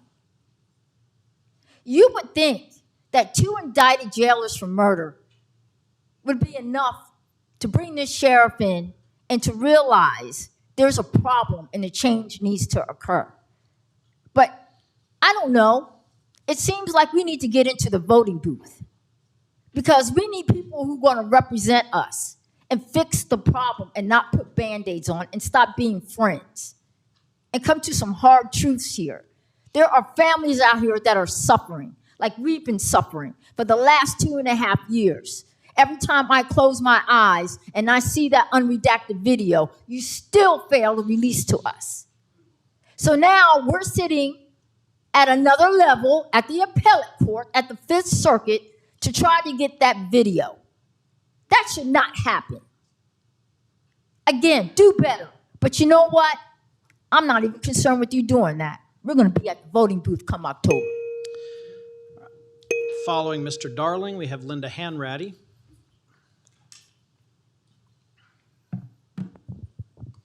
Hello, I'm Benjamin Darling, Precinct 4. Let's cut to the chase. Current conditions and procedures at the Tarrant County Jail are not even close to where they should be. There isn't an acceptable amount of loss of life, and the recent number of deaths in June is truly alarming. I come here to ask what this court is actually doing to improve the state of the jail, both short and long term. It's clear things can't continue this way. I want to directly call on Judge Tim O'Hare and my precinct commissioner, Manny Ramirez. Knowing the makeup of Commissioner's Court, a change of priorities from both of y'all could make a massive difference.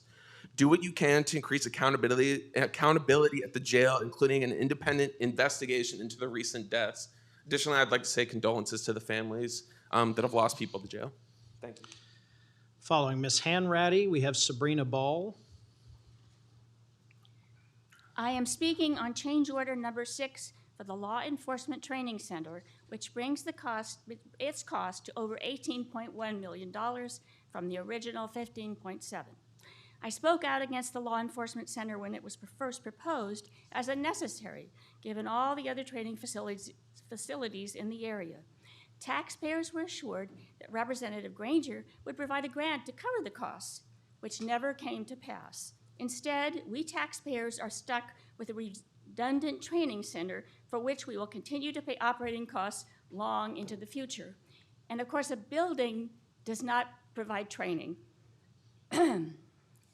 This court has promised taxpayers to wisely spend our money, but apparently that is only to cut costs for health care, housing, and other social services, while running up bills for law enforcement. Perhaps if we spent more funds on health care, especially mental health care, and housing, especially for the homeless, we wouldn't need to spend so much on law enforcement and the resulting jail deaths. I also, since I have more time, want to say that we should be able to speak on every item, and we should have 2 meetings a month. It is ridiculous that a county this size has 1 meeting per month. Now, if we were Loving County, that might make sense, but not Tarrant County. Please give us back our voice. Thank you. Thank you. Is Ms. Ball present?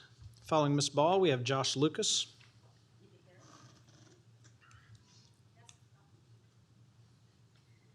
I started writing this comment about pro-life values, but after looking at your public records and campaign materials, I realized that's not the issue. You're only pro-life for the unborn. The issue is accountability. The 3 of you talk about conservative principles like protecting taxpayers, responsible government, and fiscal responsibility. So let's consider that. Holding people in a jail longer than their sentences would require for low-level offenses is not fiscally responsible. Every unnecessary day in custody costs taxpayers money. Allowing a jail so plagued by incompetence that people continue to die in your custody is not fiscally responsible. Every preventable death brings investigations, lawsuits, and multi-million-dollar settlements that taxpayers are forced to fund. Families pay with their loved ones. Families pay with their loved ones. Taxpayers pay with their wallets, and no one on this side of the court seems willing to pay with accountability. You're too busy making divisive proclamations that harm people, that harm kids, over some made-up army of trans girls. Y'all don't care about the girls in the Epstein files, but suddenly you care about girls.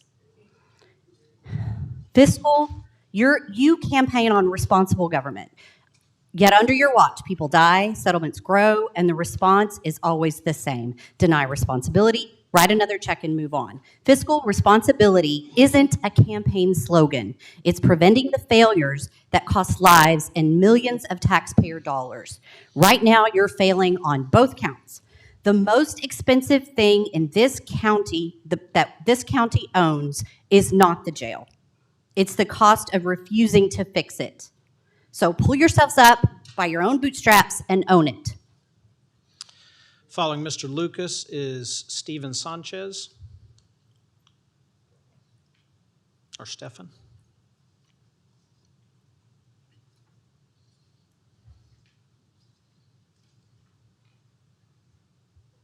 Hello, good morning. Today I rise to express my extreme disappointment for the latest jail deaths. 4 dead in 10 days, that's just not acceptable. Mac L. Greer died because of wounds to the head. That smells fishy since no one commits suicide by banging their head against the wall. And the compassionate release for Victor Runnels was given was too late, as he was still in handcuffs when he died. This is a pattern that has taken root. Someone gets lethally hurt in the jail, and then you call it a medical emergency, and then they die at JPS, even though they sustain their injuries in the jail. These are the cases that apparently don't need to be investigated according to our Attorney General's opinion. It smells fishy to me. On a much lighter note, this week I was pleased to see a federal judge's order that the mentally ill have 21 days to be transferred to a mental health facility.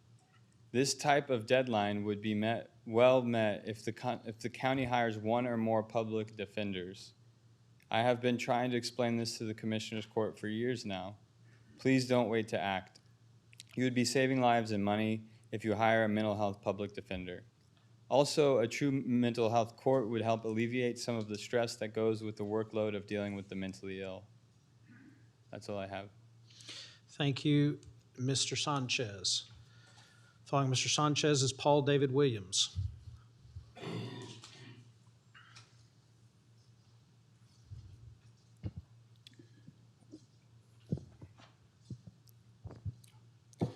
No parent should have to bury their child, it's really disappointing to see how many deaths we've had. It's pretty striking. I also want to talk about purchasing item 21. Before approving that, there's 3 things I want to talk about. In section 2C, strictly prohibits the DA's office from using any platform, data, charts, or reports in a court, tribunal, or regulatory body without prior written approval from TRM. So basically, you need a permission slip. Not great. Second, the demand orders a multi-upfront payment for a 2-year term. You typically, in a subscription service, you do 1 year, kind of assess where you are, and then continue. It says that you have a backdated order from April, but then you're signing it in July. So I don't know if you guys were paid for that or ahead of time. Kind of shady. If you really want to protect people, especially for this kind of contract, from these kind of scams, then you need to make sure the contracts are right. Lastly, it's just, accountability is kind of a thing.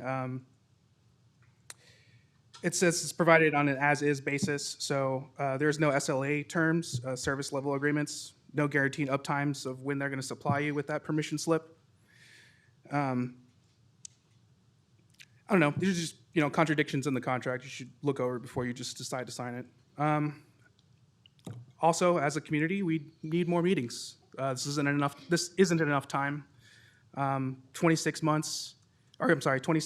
meetings out of 12 years out of the month, or 12 months out of the year would probably suffice and, help everyone, not just you. Thank you. Following Mr. Williams is Stephen Lawrence.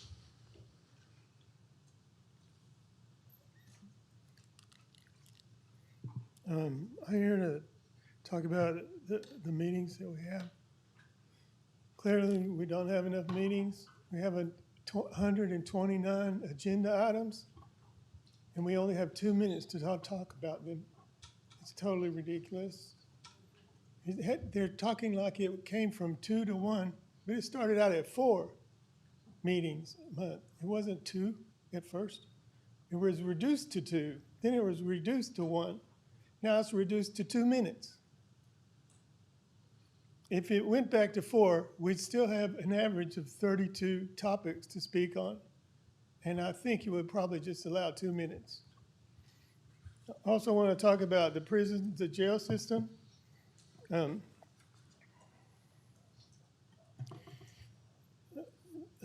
We've had 46 deaths in the last 3 years. Our love and support reaches out to the people who lost their family members. You would feel differently if it was your family members, if your name was on that list, if your family list members were on that list, you would feel quite differently than you're acting like you feel now.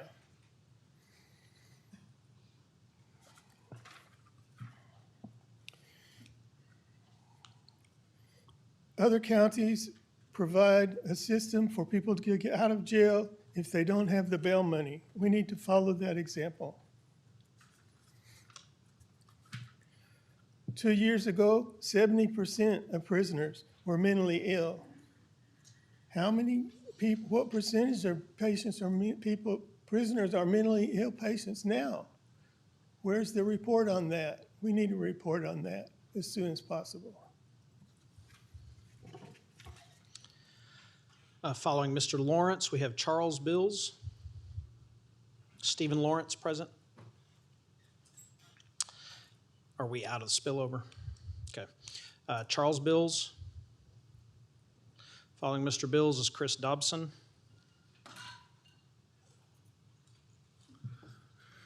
There was a recent death in JPS of the man that was beaten or had a head wound in the jail, and the sheriff brazenly decided to release him on his own recognizance so that he wouldn't be counted as a jail death.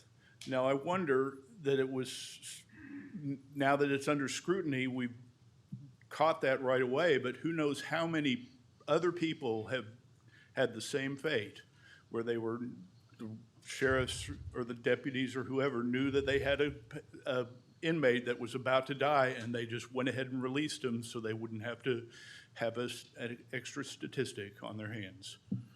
Thank you. Thank you. Mr. Dobson present. All right, next is Richard Thomas. Richard Thomas present. Next is Robert Van. Following Mr. Van is Merle Glasscock.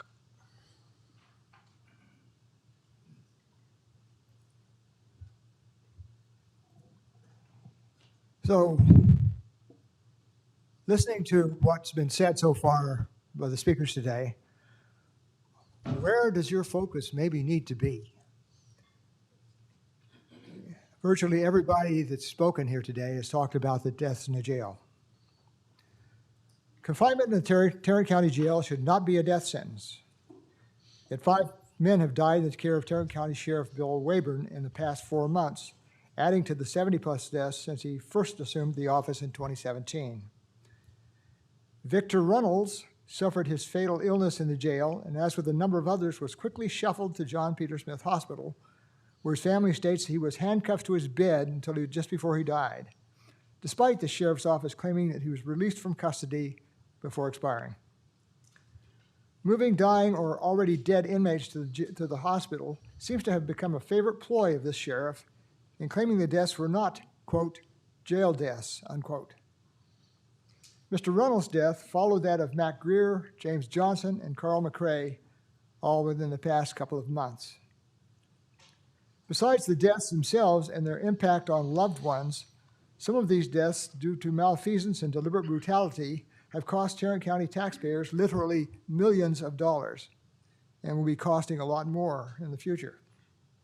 Again, confinement in the jail should not be a death sentence. Following Ms. Glasscock is Billy Wilson.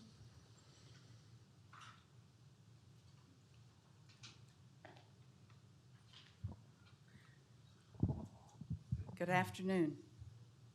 I am Merle Glasscock. I serve on the Justice Committee of Broadway Baptist Church. Why are you allowing this court to strip away your citizens' rights. Some Tarrant County residents have to be Sherlock Holmes to find out where to click to register to speak to this court. When I first spoke at Commissioner's Court, you met 4 times a month. Now it is once a month. It is blatantly obvious that you are terrified of your citizens. How frail can a public official get? Thank you. Following Mr. Wilson is Alexander Montalvo. Happy Bastille Day. Vive la Revolution.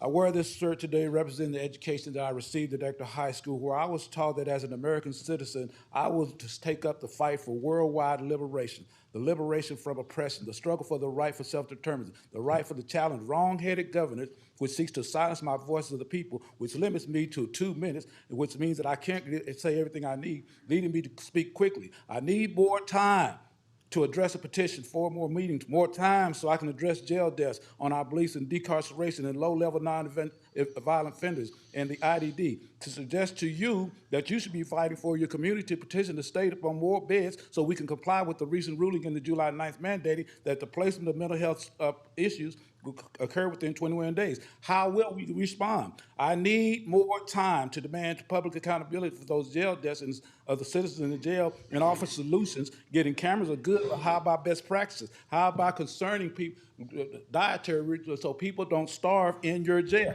How about proper registration? How about reduction in child recidivism? How about child care? I need more time to address the hypocrisy of a commissioner's court whose stated goal is to keep Tarrant County red, that shows disdain for the proclamation acknowledging the good work of the Health Center as political or voter education of nonpartisan groups like NAACP, Justice Network, League of Women Voters, who come to you constantly petitioning for one simple thing: justice. I need more time. I need to say that it was you who divided up our continuous communities for your political gain. You are honoring the political work of a team. I need more time for briefings from the department heads like those going on with child care associates. Why is it necessary to sign a Fourth Amendment in core contract? How is cutting over $600,000 going to allow more time for people and inquire for our people to be able to get for it? Okay, I'm running out of time. So I will leave you with this. History has shown mankind's struggle for freedom, the oppressed will rise, Thank and you. justice will be done. And then after that, Next, thank you, Mr. Montalvo. Following Mr. Montalvo is Cassandra Johnson.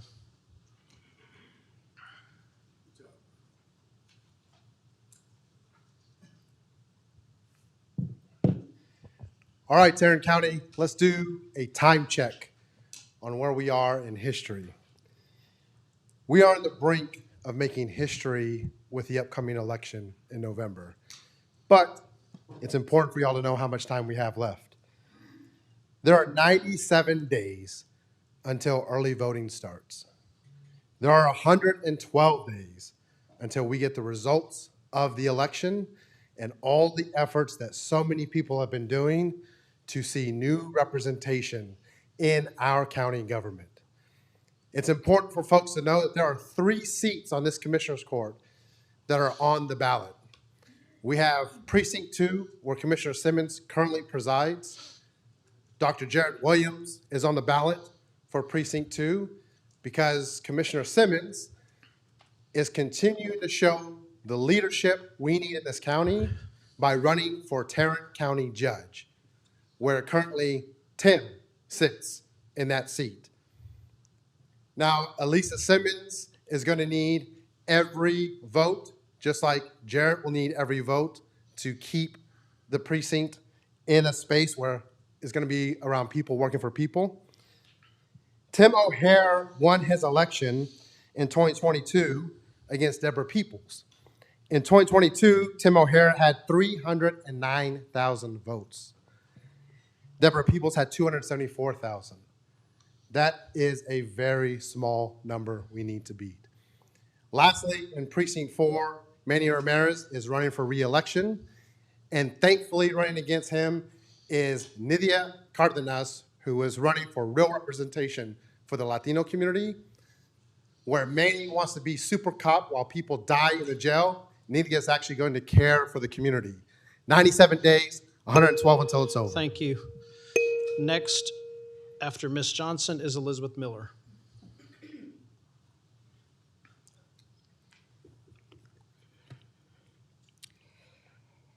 Ramirez, can you recall the suspect who repeatedly threatened to kill you using racial slurs? He was immediately arrested. I've been waiting 4 years for an outside investigation. Judge O'Hare, Traylor was in Arlington jail. I took his medication, his medical records, and begged them to let him go. And they told me he must be transported to Tarrant County Jail. Sir, Matt, when I saw you come in, your energy reminded me of Traylon. He was very intelligent, did the Lord's Prayer, the I Have a Dream speech. Hearing you speak about your children and their coaches connected me to your spirit. Because of my circumstances and my illness, I was forced to relocate. As soon as I become legally a Keller resident, I will be reaching out to you for answers. Meanwhile, my request is simple. Fight a good fight, do your own research, seek the truth, and never walk into nothing blind. Because when you spoke on that cleanness of that jail, I was recently there. I'm getting answers, and I'm a witness that neglect on mental illness is still going on. It may be ugly on that side, but since they ignored Sandra Bland, Cassandra Johnson will get answers. And this I have for you. Who's one of your, pass that to him. That's for you, man. All right, Ms. Miller.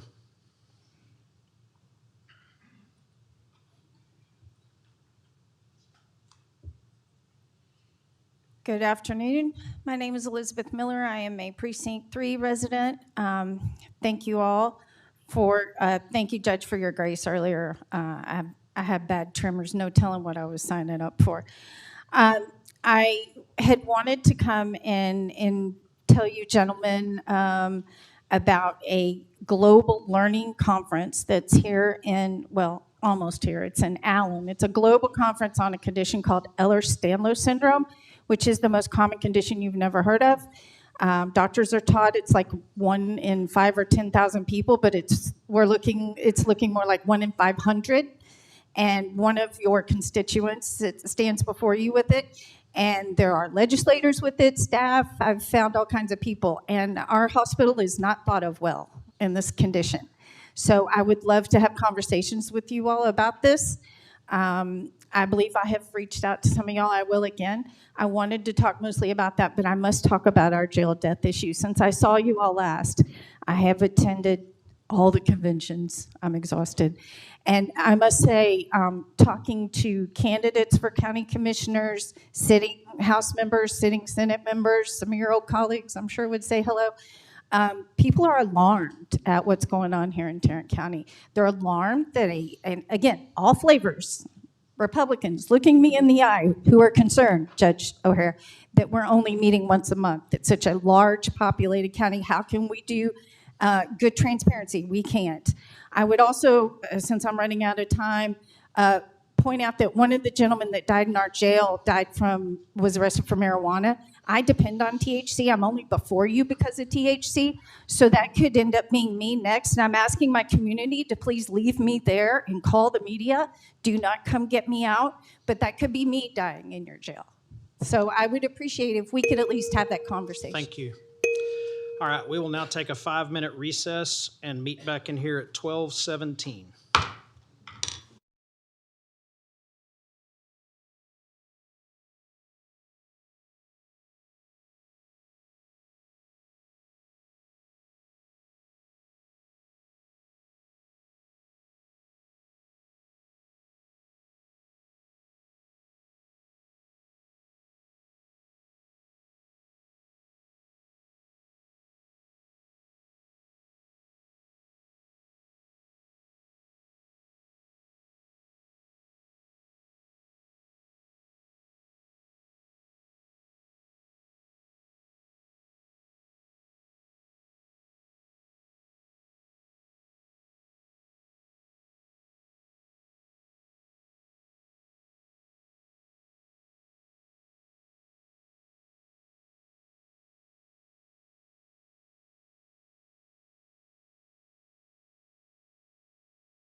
back on the record here.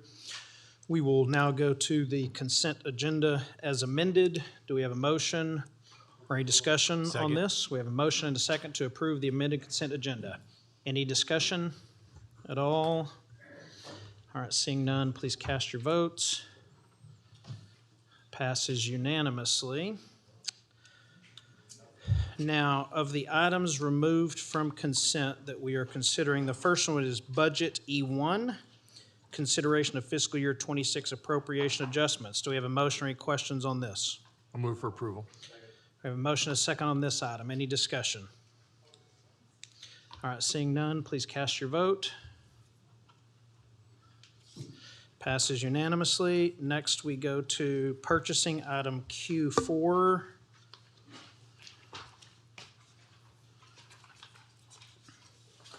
This is annual contract for payroll services and temporary labor and elections administration. I'll move to approve. Second. We have a motion and a second. Any discussion here? All right, please cast your vote. All right, passes unanimously. Next up is Q15. Q15 is consideration of an amendment annual contract for co-location data center services. We have a motion or any discussion on this item. Move for approval. All right, we have a motion and a second on this. Any discussion here? All right, seeing none, please cast your vote.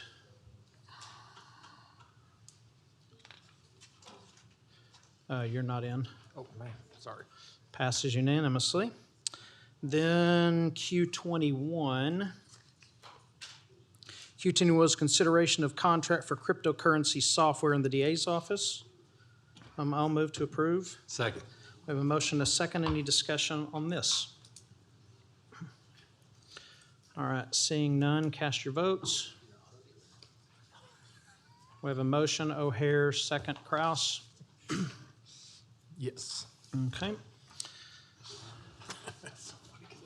Passes unanimously.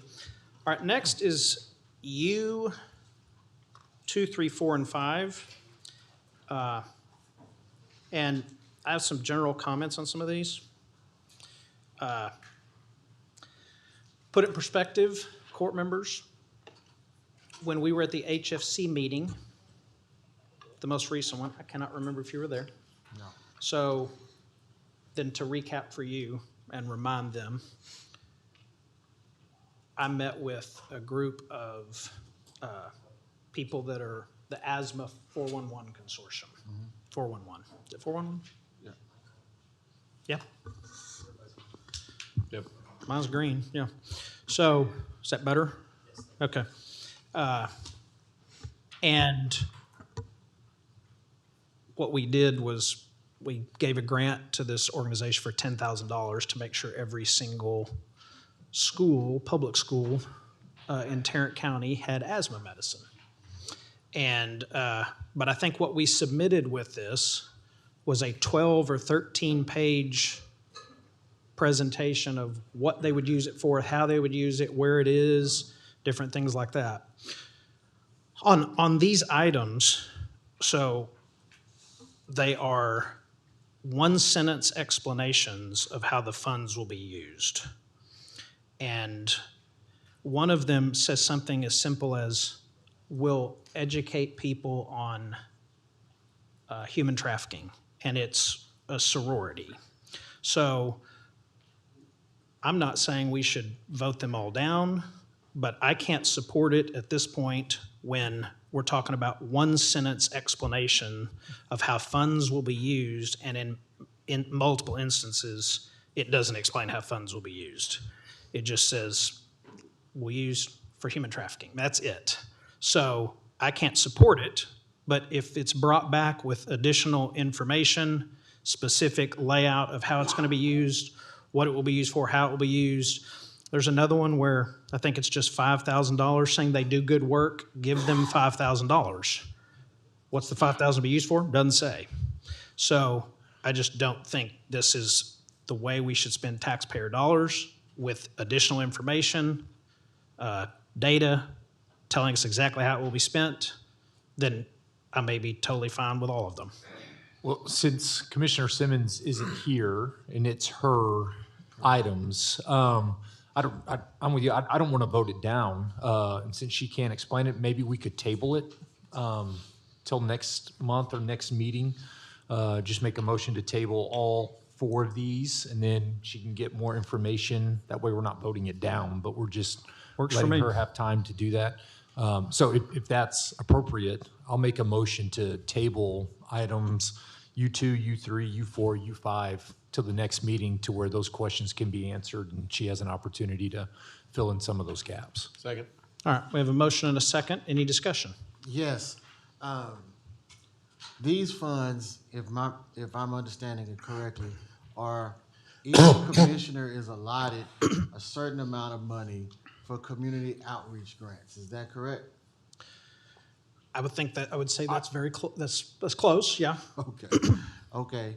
And there's guidance for these funds to be used, right? There's parameters around what these funds are to be used for, because the application that we send out clearly states what these funds are to be used for. Is that correct? Are you speaking to the ones you submit or to these? I'm just trying to get I'm trying to Okay. provide context. That's a good question. Are they all uniform? Are they all the same in all the precincts? The application that we received from the administrator's office basically said these are the parameters in which these funds are to be used for. And that's across the board for everybody. I just want to verify that that's accurate. The forms that everyone received are the same forms. Correct. And they have parameters for which those funds are to be used, correct? I believe it has instructions on how to fill out and what's needed from the organization that is the money that money is being requested for. And on that form, it has a section where that organization describes what they are, what they do, and what those dollars would be used for. So let me just ask this question. Go ahead. I don't believe what he is describing was submitted in the court communique, if that exists. Am I incorrect here? I'm not incorrect, yeah. So that form may exist, it's not part of this. Okay. I'm in agreement with Commissioner Kraus. Since Commissioner Simmons is not here to be able to give an explanation and to provide other information, it should be tabled. Well, the next meeting is in August, and the other thing that I know is these funds have to be expended by the end of September. Isn't that correct? They have to be expended or they have to be distributed? Distributed. It has to Yep. be committed. Oh, it has to be committed. Okay. And we'll have 2 meetings in August. Right. I just want to make sure that these organizations have time to actually commit those funds once they are approved. That's fair. Here's my position. I think each commissioner is at their preference and their jurisdiction to determine where their outreach funds go and who they go to. I don't think it's our responsibility to micromanage who gets what and whether it should be approved or not. I think each one of us has the ability to make the decision. We know these organizations that represent our precincts. We know the work that they do, and we should be trusted that the organizations that we give money to are going to use it for the things that are explicitly stated. I understand your point that there's not enough information for your comfort level. But I trust the commissioner that the organization that she's giving the money to, she's vetted them, she knows them, and if she says that it's a good organization and it's worthwhile, then I'm not going to question her. I want to let her go ahead and do what she thinks is best because she knows her precinct and her constituents better than any one of us. Well, and I generally agree with that principle. I'm saying, like, travel budget, hey, right. Whatever conference you want to go, whether I like it, want to go to it or not, that's up to you. Correct. Same thing with here. I do think we asked you a good question. If there are parameters for how this money's being used, does it fit in that parameters? And if it's outside those parameters, do we not even put that on the agenda at that point? If it shows up on the agenda, are we almost assured that it is meeting within those parameters? Does that make sense? Does my question make sense? Since you have to fill out that form to say it's what I'm going to use it for, if y'all find that it's a purpose outside of what it's intended to use for, does it not even make it onto the agenda? So we can have confidence from now on, if something's on the agenda, then it's gone through the process, even if maybe some of the information's not there. And then another thing, when I distribute my outreach funds, the organizations are required to give me an accounting of what those funds are going to be used for, and they show a report at the end of the program stating what they did. I get pictures, I get background, I get all of that information. Again, because I know the organizations that I'm giving money to and I trust them, they're gonna always report back to me. And I think it's the same case with Commissioner Simmons. Those organizations that she gives money to, they report back to her and they tell her, these are the things that we did, this is what we used the money for, and it was actually used for what we said we were going to use it for. Yeah. So just one comment to that. Go ahead. I disagree with you that a commissioner can just say, I want to give money here and we're just supposed to rubber stamp it. I will never support it if I don't know how it's going to be used. And part of the law that we operate under is we have to approve any expenditures from the general fund. And so if it's just give it away here, give it away there, all these organizations that come seeking grants that help protect children and help protect domestic violence partners, they give us pages of documents saying how they're going to do it, what they're going to do, what it will be used for. It just doesn't exist here. So I'm not voting to deny the grants. I'm voting for let's do the, what do we call it? Postponement. Let's table it, bring it back with information. Then I very well may vote for all of it. But if you're a no, you're a no. So it's okay. No, I'll vote to table it. Because Okay. I think it makes All right. sense. It gives her the opportunity to come back and explain. Okay. Anybody else have anything on this? Okay. It passes 4-0 to postpone until the next meeting. All right. Next, we go to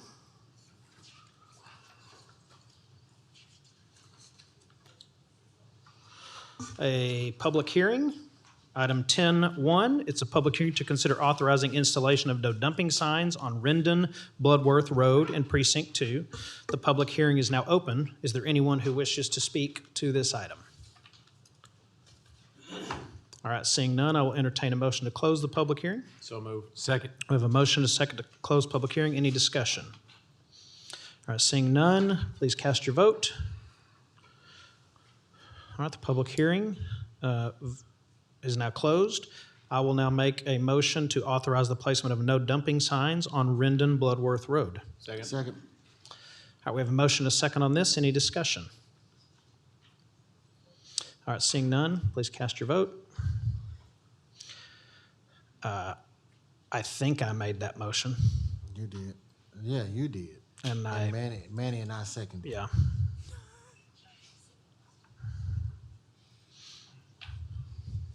Okay. All right. Please cast your votes. All right. Passes unanimously. Next is a public hearing to consider authorizing the installation of a stop sign within the Wildwood subdivision of Precinct 2. The public hearing is now open. Is there anyone who would like to speak to this item? All right. Seeing none, I'll entertain a motion to close the public hearing. Move approval. All right. We have a motion to close. Second. Any discussion on that?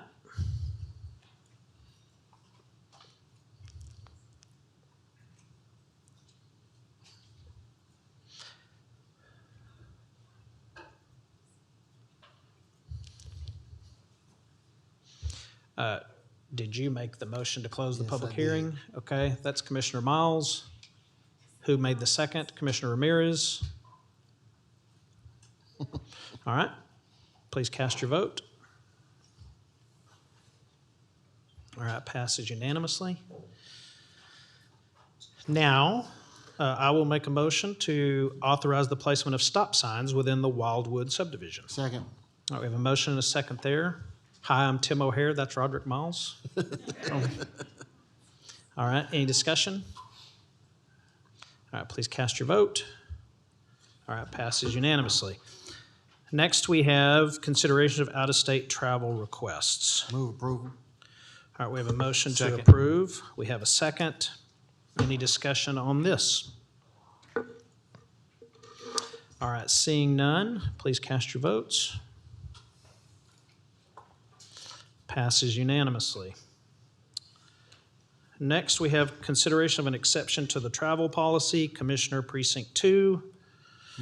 Move for Move approval. approval. We have a Second. motion and a second. Any discussion there? All right, seeing none, please cast your votes. All right, passes unanimously.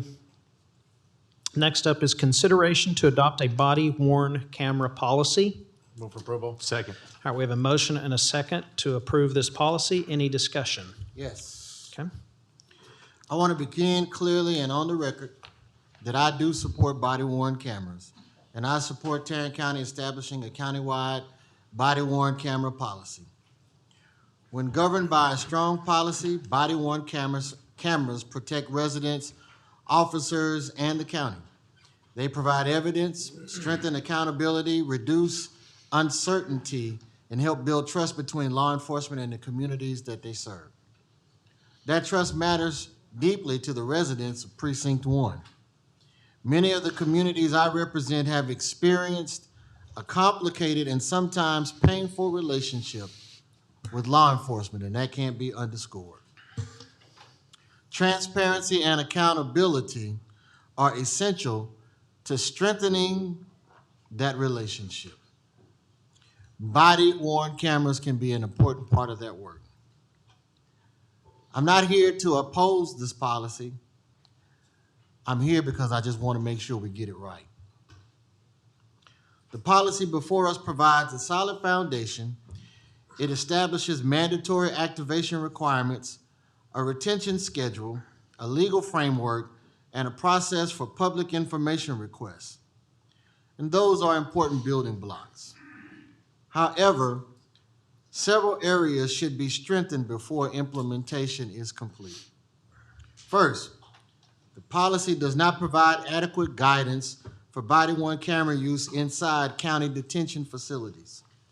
County jailers are covered by the policy, but there are no jail-specific activation protocols, no guidance for interactions within housing units, and no clear explanation of how body-worn camera footage will work alongside the fixed camera systems already operating in our jails.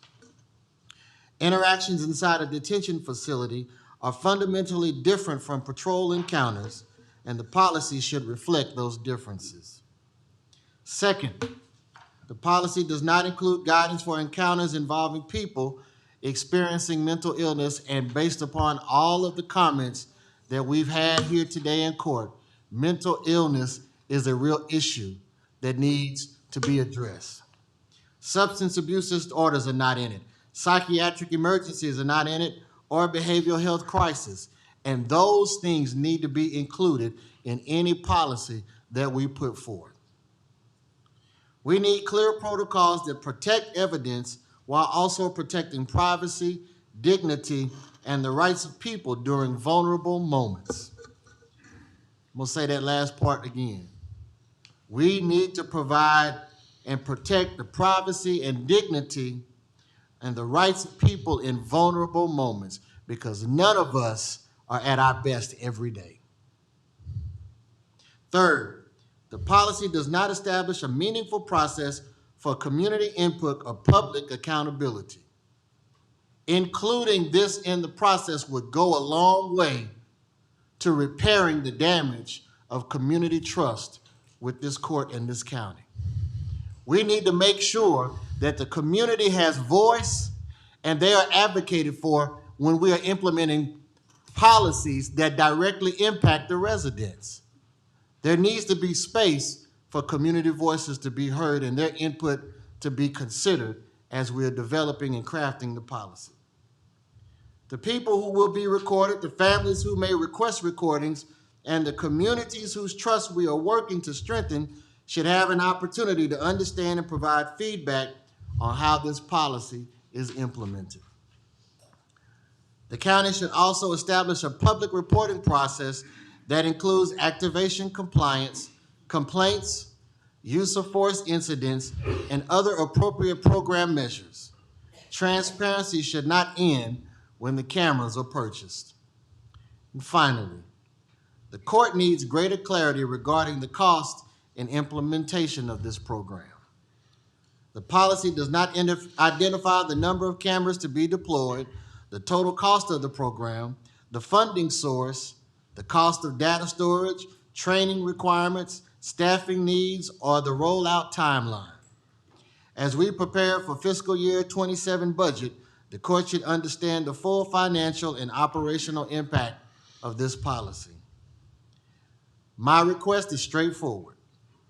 I support moving forward with a countywide body-worn camera policy, but I also ask that the court direct staff and the sheriff's office to strengthen the policy before full implementation by these things: developing a jail-specific operational and activation protocols, incorporating trauma-informed guidance for behavioral health and crisis encounters, establishing a community engagement and stakeholder review process, creating appropriate public reporting and accountability measures, and providing the court with a complete funding and implementation plan. We can support body-worn cameras and still require stronger policy. Those positions, my friends, are not in conflict. They work in concert with one another. A well-designed program will protect residents, protect officers, reduce county liability, strengthen accountability, and help build and repair public trust. Let's move forward with purpose, transparency, and a commitment to getting this right. Thank you. Thank you. All right, any other comments on this item? All right, seeing none, please cast your votes.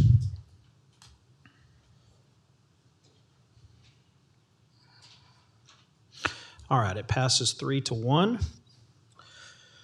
Next, we come to item 4, consideration of an order designating the frequency in which Commissioners Court shall convene in regular term during fiscal year 2027. Move for approval.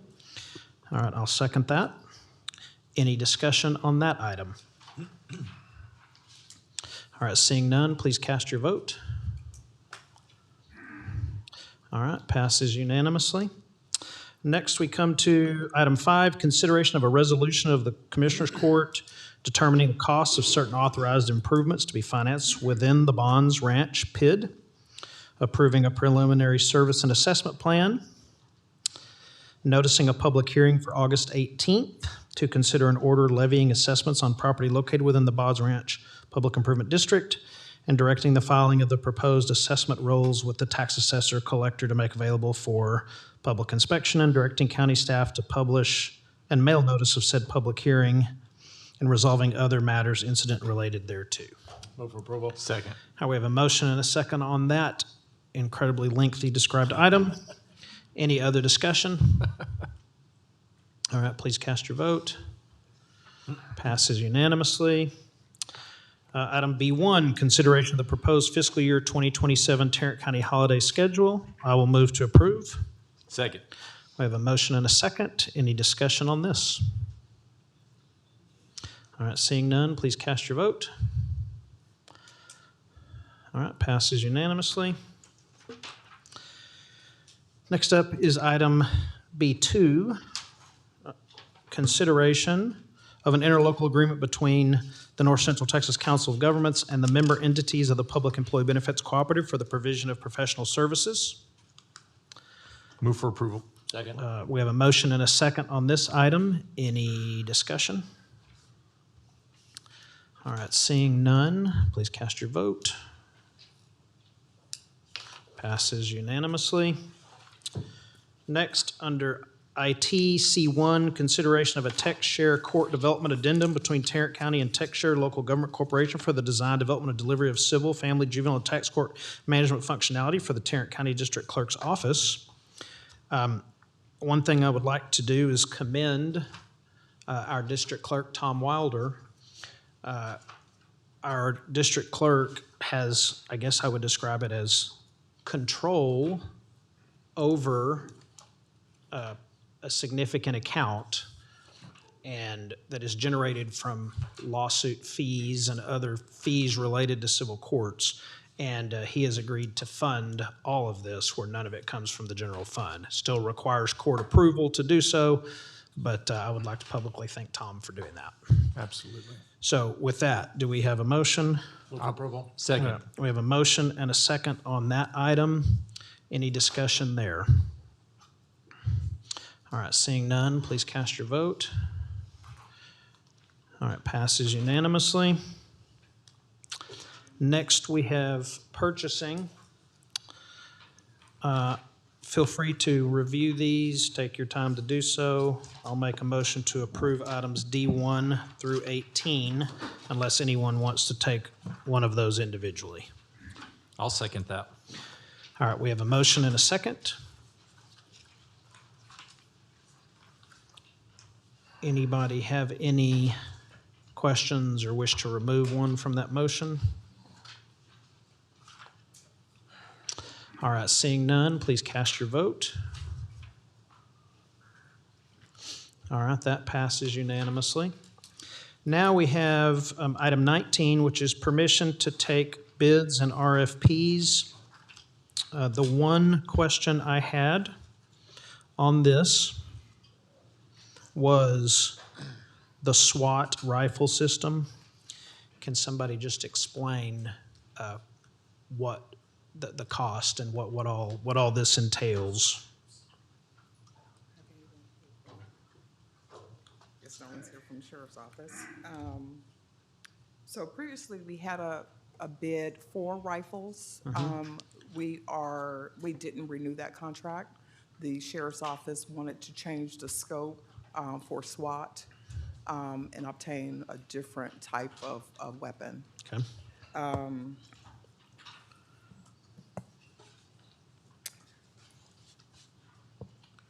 I'm not sure how many. Where did we, so the estimated value, where does that come from?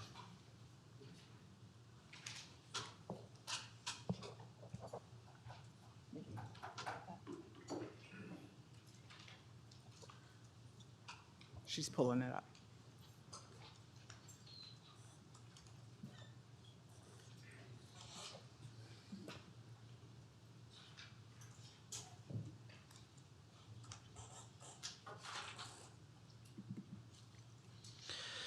I'll tell you what, is there any, you got something? I was just say a couple things. Typically, value estimates come from usage from previous years, actuals and things like that. If I recall, these rifles, the previous model we had actually had firing pin issues where they Okay. were of an issue.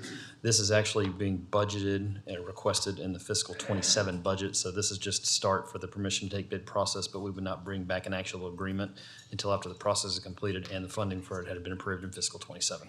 Okay.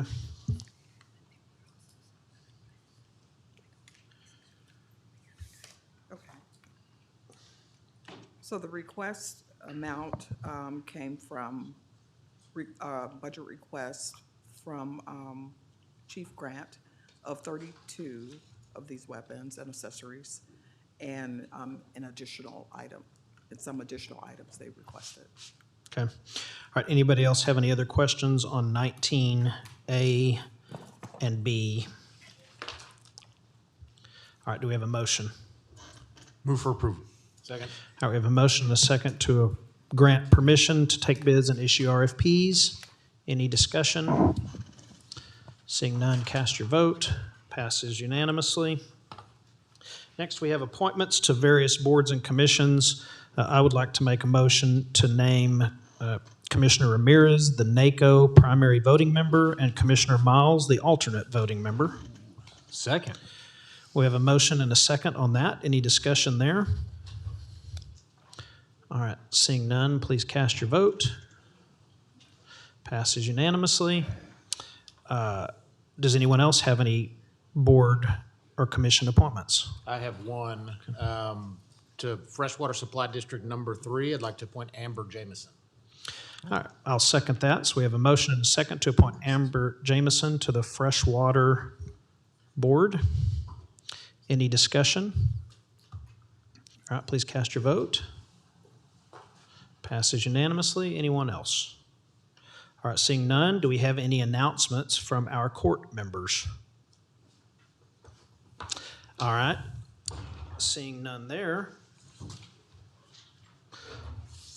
The court will now recess the open session and proceed to closed session to discuss items exempt under sections 551071, 072, 074, 076, 087, and 0725 of the Texas Government Code.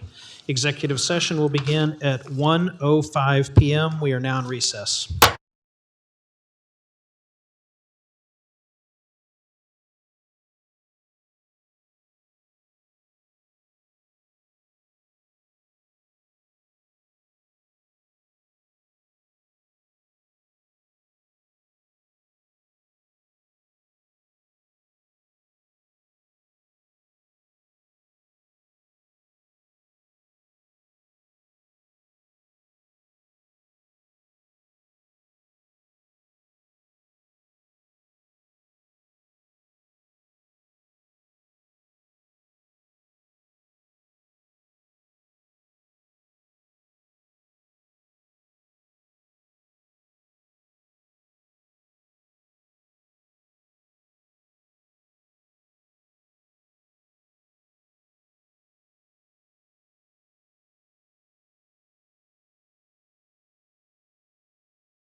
Okay, we had a fairly brief executive session. There are no items to be discussed at this point.